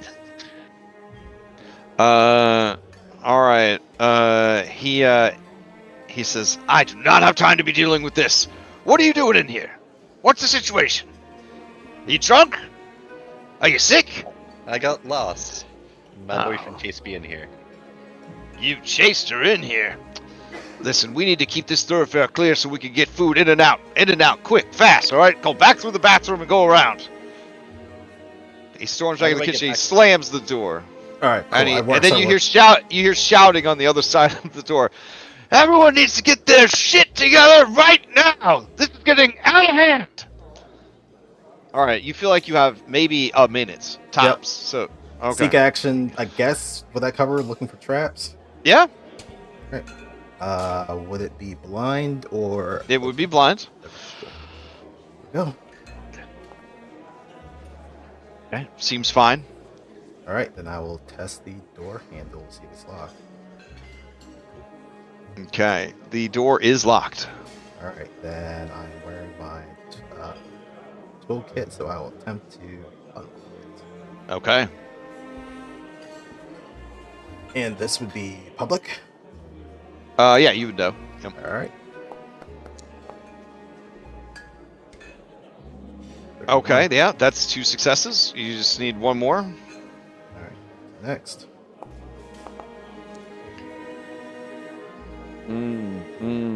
I will use a hero point to.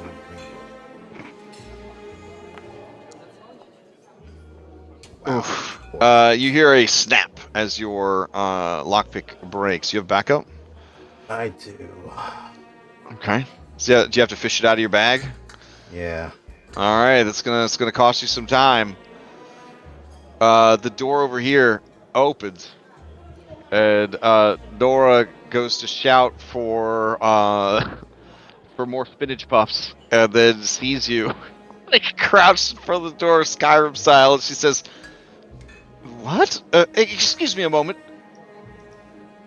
Zenny, you're right there. Do you get involved, or do you try to keep the people nearby distracted?" So she's going in there to see what that noise is in the room that Vulture. Well, like what? Well, yeah, she's gonna go see what Vulture and Bella are doing in there. What has Gideon Sharp been eating?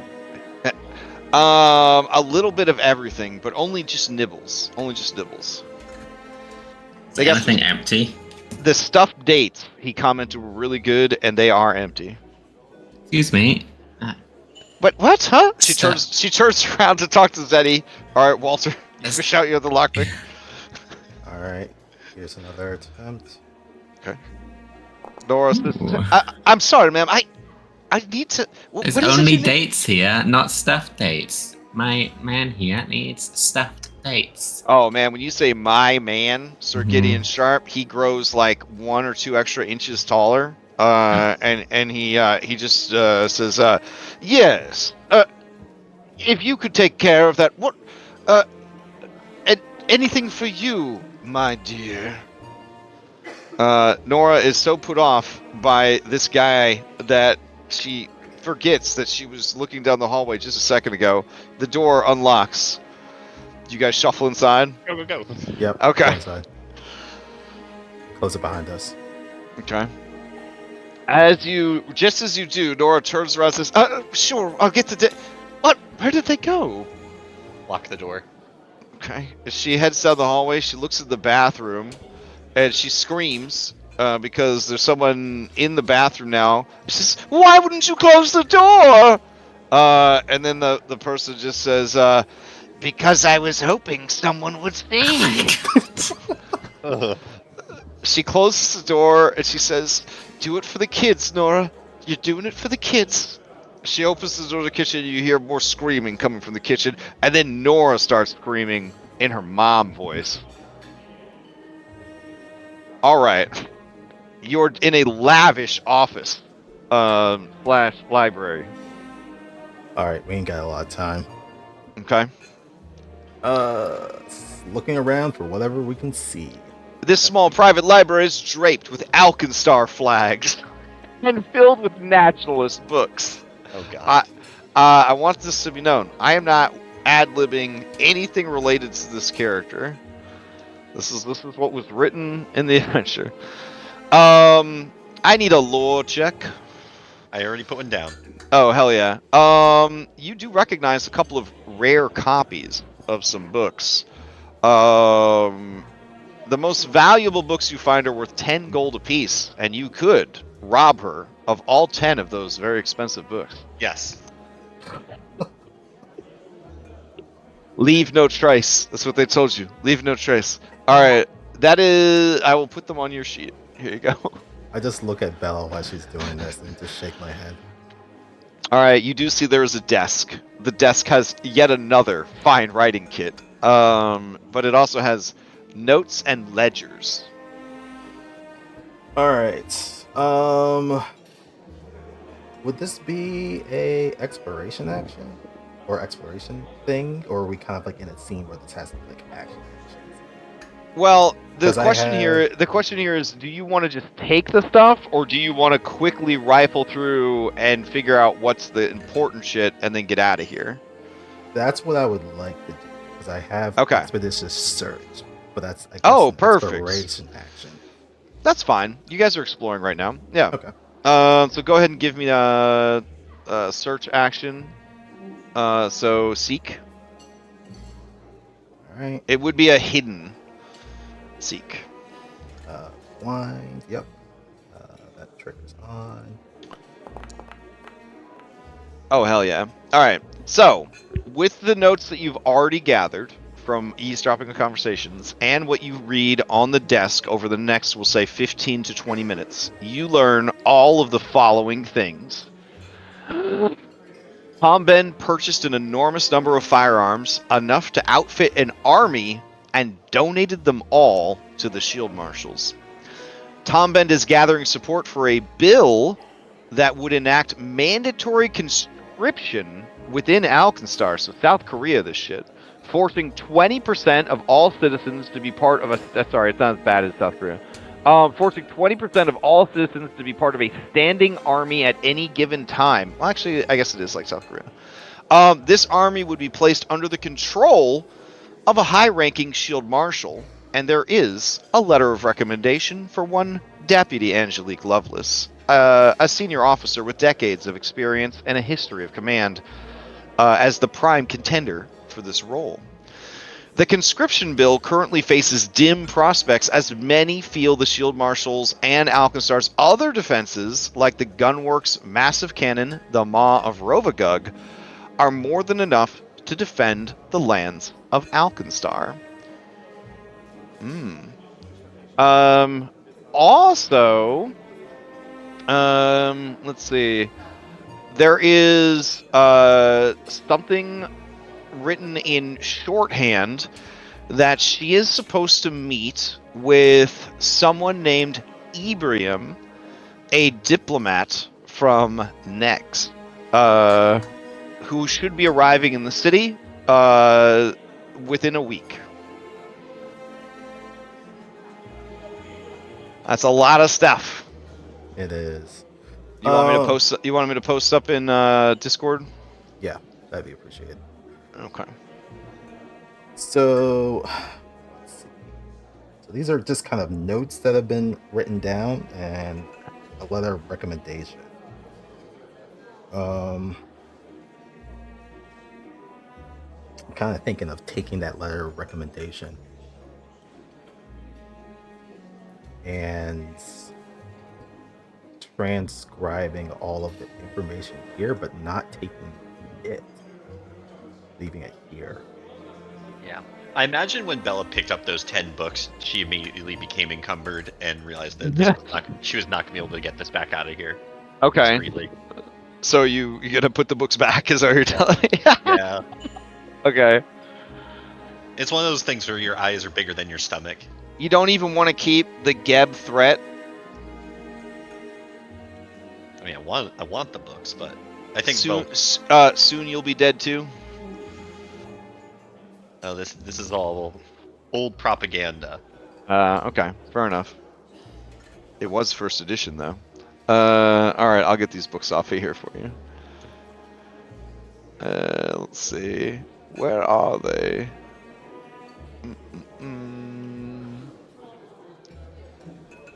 You have so much stuff in your inventory, and I don't see a way to search it. Oh well. I guess you could just delete them. That's fine. Okay.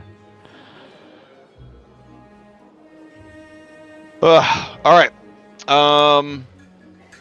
Transcribing the information, like word for word, is going to take like a while.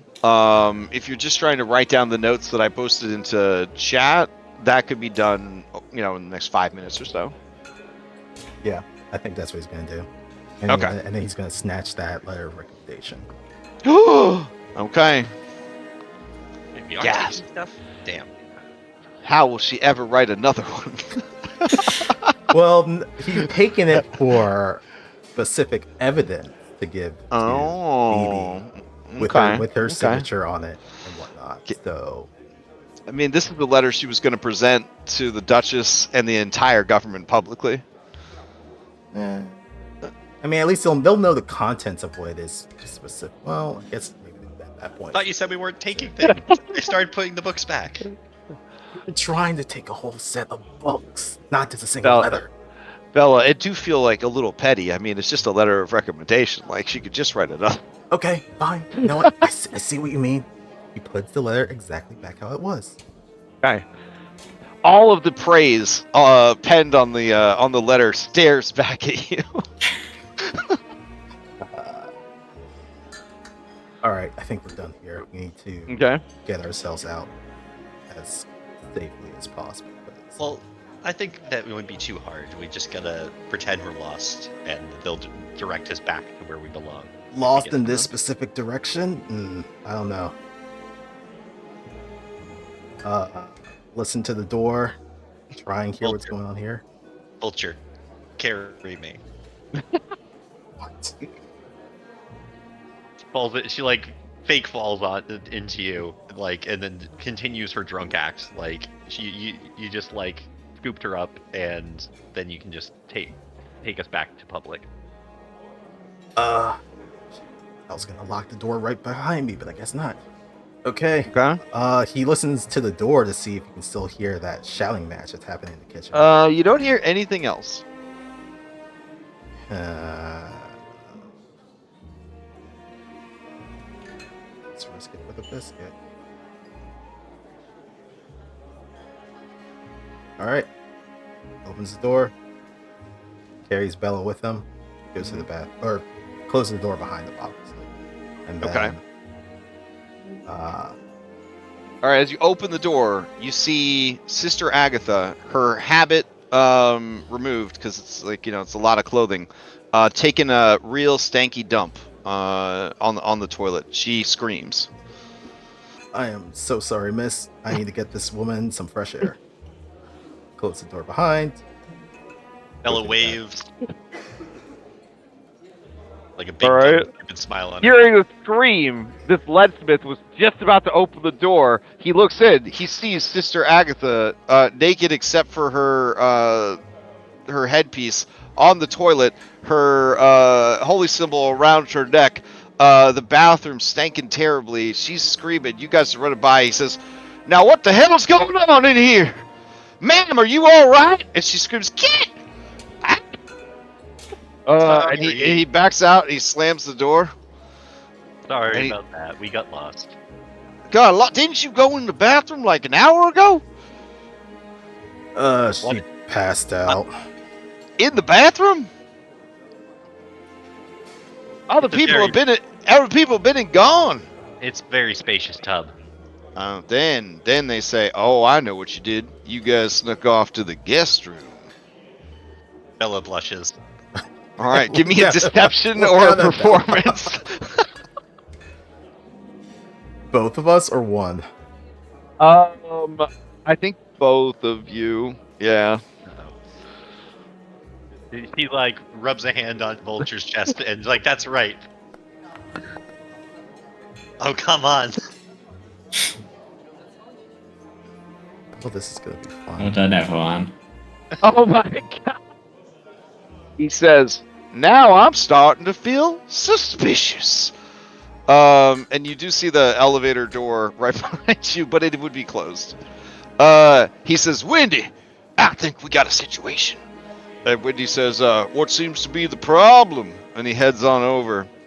While this is going on, Stack, everyone is still hanging on your every word. So I was like, I was just gonna like wibbly wobbly, like say like, now he goes from like piece to piece. He like gives his like appraisal. He talks them up. It's like, I might need a few moments to, catch my breath. Okay. Gentleman Muslag, who you've increased to friendly, says, "Of course, go. You deserve to rest." Oh, this Yeah. probably doesn't change anything, but mine is an 18 because I was using Silver Tongue Mutagen. It didn't account for it. You guys are in the high levels now, buddy. You need to beat a 22. Beat a 22. Against this level 5 mercenary. All right. The numbers in this game are wild. All right, so you go over and you want to catch up with your contact. Okay, fair enough. So then you probably wouldn't be aware of what's going on over by the elevator. So No, not at all. Let's check in with Zenny then. Zenny, it's been a while since you last saw your companions. And then you do see one of the leadsmiths move in a reactive way towards the elevator. Alright, would I have been able to secure the ability to beat it, Sir Gideon Sharp's +1 to this gunboat? He gives you his contact information. Yep. And I'll lean in and say, "I gotta tell you a secret. Another one. I crashed this party." Oh, I can do it. What a naughty girl you are.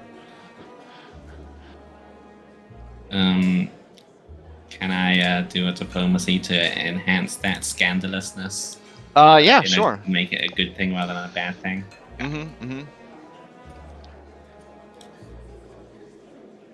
No. Triple I'm gonna show these force. people. Wow, this is- Oh Oh my no! god. It'd be nice All if we right. could roll over a 5 today. He says, "Oh, madam, you're making me nervous, but in a good way." God.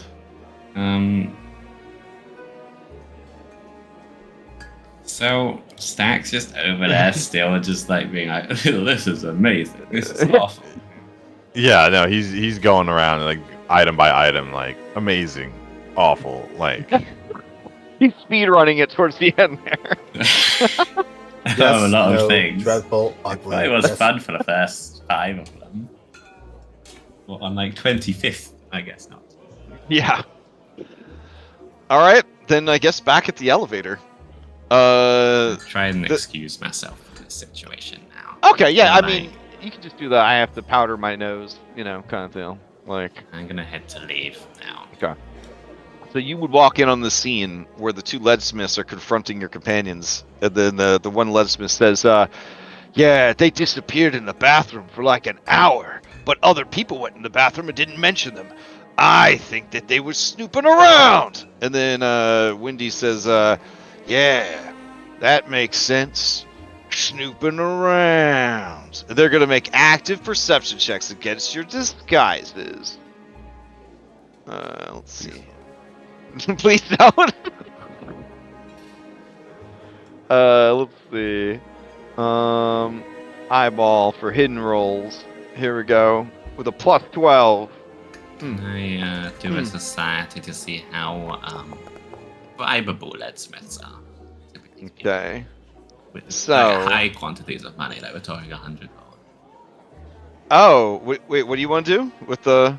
Maybe bribe these people to tag things over before they like shout Oh. loudly or something. Just come behind them and be like, Alright, I don't have a deception check from Walter for his disguise, Oh. because Walter's not disguised, right? Are you just as yourself? No, I put one in there. Oh, chat must have gotten cleared. I'd spent one of my hero points to put it Oh, in. okay. Oh, I pinned him. But that must have, I think it was after you had done that. Okay. Can you give me a fresh So- one then? Yeah. Deception, right? Yeah. But Zenny, that would be allowed. I would say a diplomacy or hold on. Yeah, no, it would definitely be diplomacy or society to bribe them. I would allow. But you would also need probably a deception to back it up. Okay. Not only has this guy seen through your disguise, this one right here, Walter, but he has recognized you. He saw through Bella's but doesn't recognize her. This guy doesn't know what's going on. But right before he can act on it, Zenny, you roll up on the scene and... like 25 gold in each hand and just walk up, pass between them on the way out. That's not mad as beautiful evening with pleasantness. Okay. This guy, probably okay with it. Going to be a pretty low DC. This guy, I'm going to raise his DC because if this is who he thinks it is, this is a big deal. So I'm actually going to have him roll. Leadsmith. That's true. I'm going to go ahead and do a society to see if he sees through your disguise, but does he recognize you from your wanted posters? Oh, if it Okay. was wanted posters, then he'd be looking for a robot, not a human. Exactly. Okay, so Zenny, go ahead and give me that. It could be society or it could be diplomacy. Wait, one sec. Oh. I love these hero voices. They're always exactly got- one higher. No. All right. Jesus, Okay. terrible. So 25 gold each. so this guy, they turn. They say, and then Dishonest says, well, I guess you're just leaving then. Was just leaving.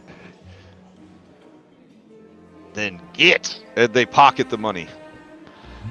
I'll remove 50 gold.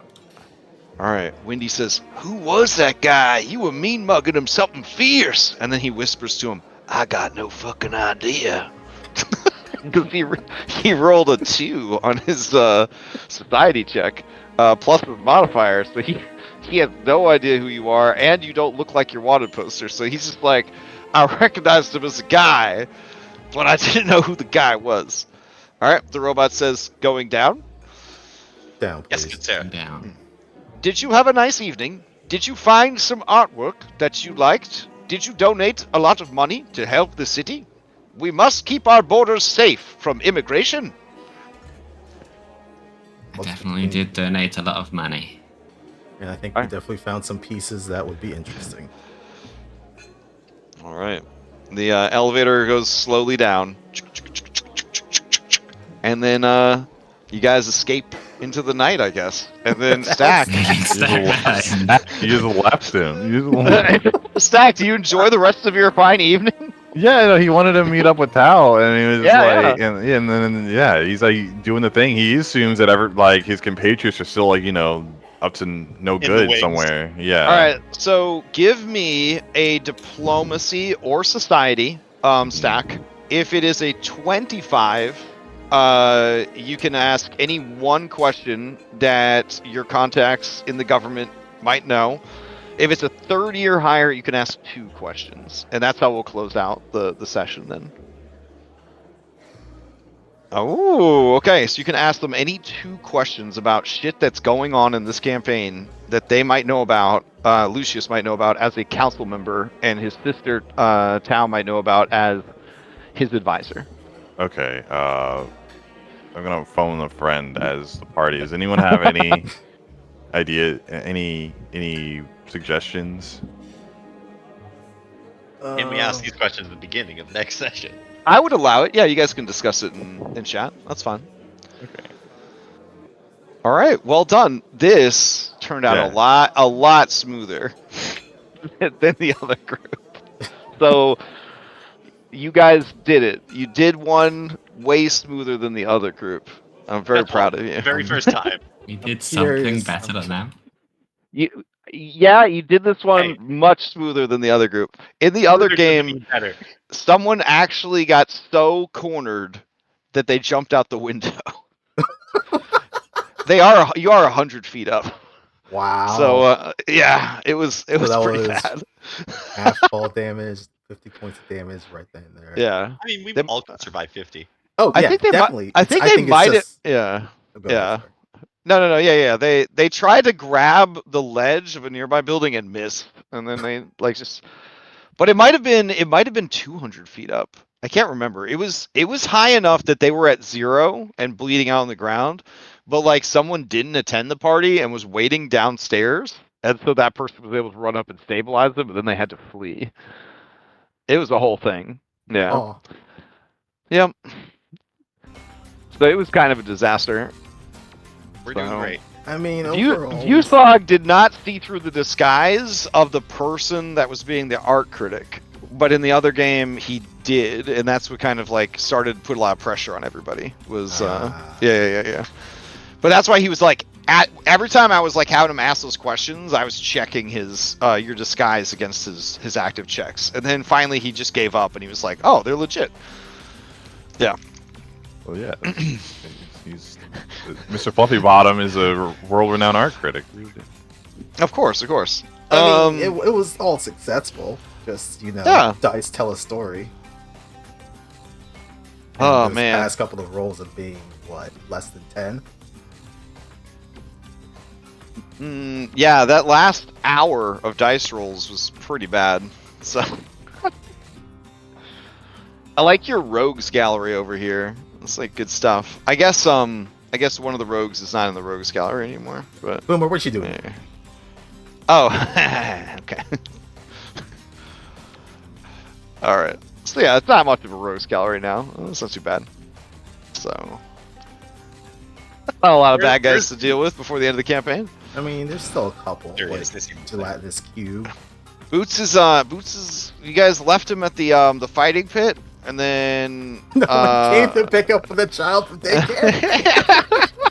he's probably fighting there to this day. Like he's probably maybe he found a new place to work. So, because remember, he wasn't a shield marshal. He was just A dude. Enforcer. yeah, he's just Muglin's enforcer. Yeah. So, all right, good shit, guys. Well done. And you picked up some contacts, and you seeded a lot of the rest of the adventure. So this is a very productive session. It might have felt a little slow at times, but it is definitely setting up the rest of this book. So good stuff. Next session, you probably gonna maybe try to save that guy from being executed, and then Seems likely. Yeah. then maybe the bone-in ranch. We'll see. All right. Announcements. There's still no Mythic Odyssey, but we are going to play Starfinder playtest tomorrow night. I also posted up my games for next year. So rather than start new games in the middle of the holidays, all of my new games I'm going to postpone until until January. So we won't be starting any of those new games until the new year, which we were going to start Stolen Fate until this group is done anyways. But I was looking at the calendar with Extra Life and Christmas break. You guys have about 15 more sessions to go. I feel like 15 sessions is enough to get through book 3, because book 3 is not as beefy as book 2, which was tremendous. And then book 1, we were, learning and getting our feet underneath us and all that kind of stuff. So I do feel like we will probably finish before Christmas break this campaign. We're in chapter 1 of book 3, right? Yes, you're in chapter 1 of book 3. So chapter 1 is actually the longest chapter in book 3. Chapters 2 and 3 move real fast. They move real fast. So I think we can plan on being done before Christmas break. If you guys are available to play, and we still need one more day, the 21st of December, we can definitely do that. That would give us like 16 more sessions to finish up the campaign, which would probably be good. Yeah. Anyways, if you're interested in any of the games that I'll be running next year, you are welcome to apply. Obviously, I already have a roster for Stolen Fate, but if you want to be on the waitlist for Stolen Fate, Outlaws players get priority seating for that game. There's also going to be one instance of Whipsaw Kobolds, Crown of the Kobold King. Curse of Strahd players are going to have seating priority for that game. That will be on Sunday mornings starting next year. So if you're interested in that, you can always put in for it.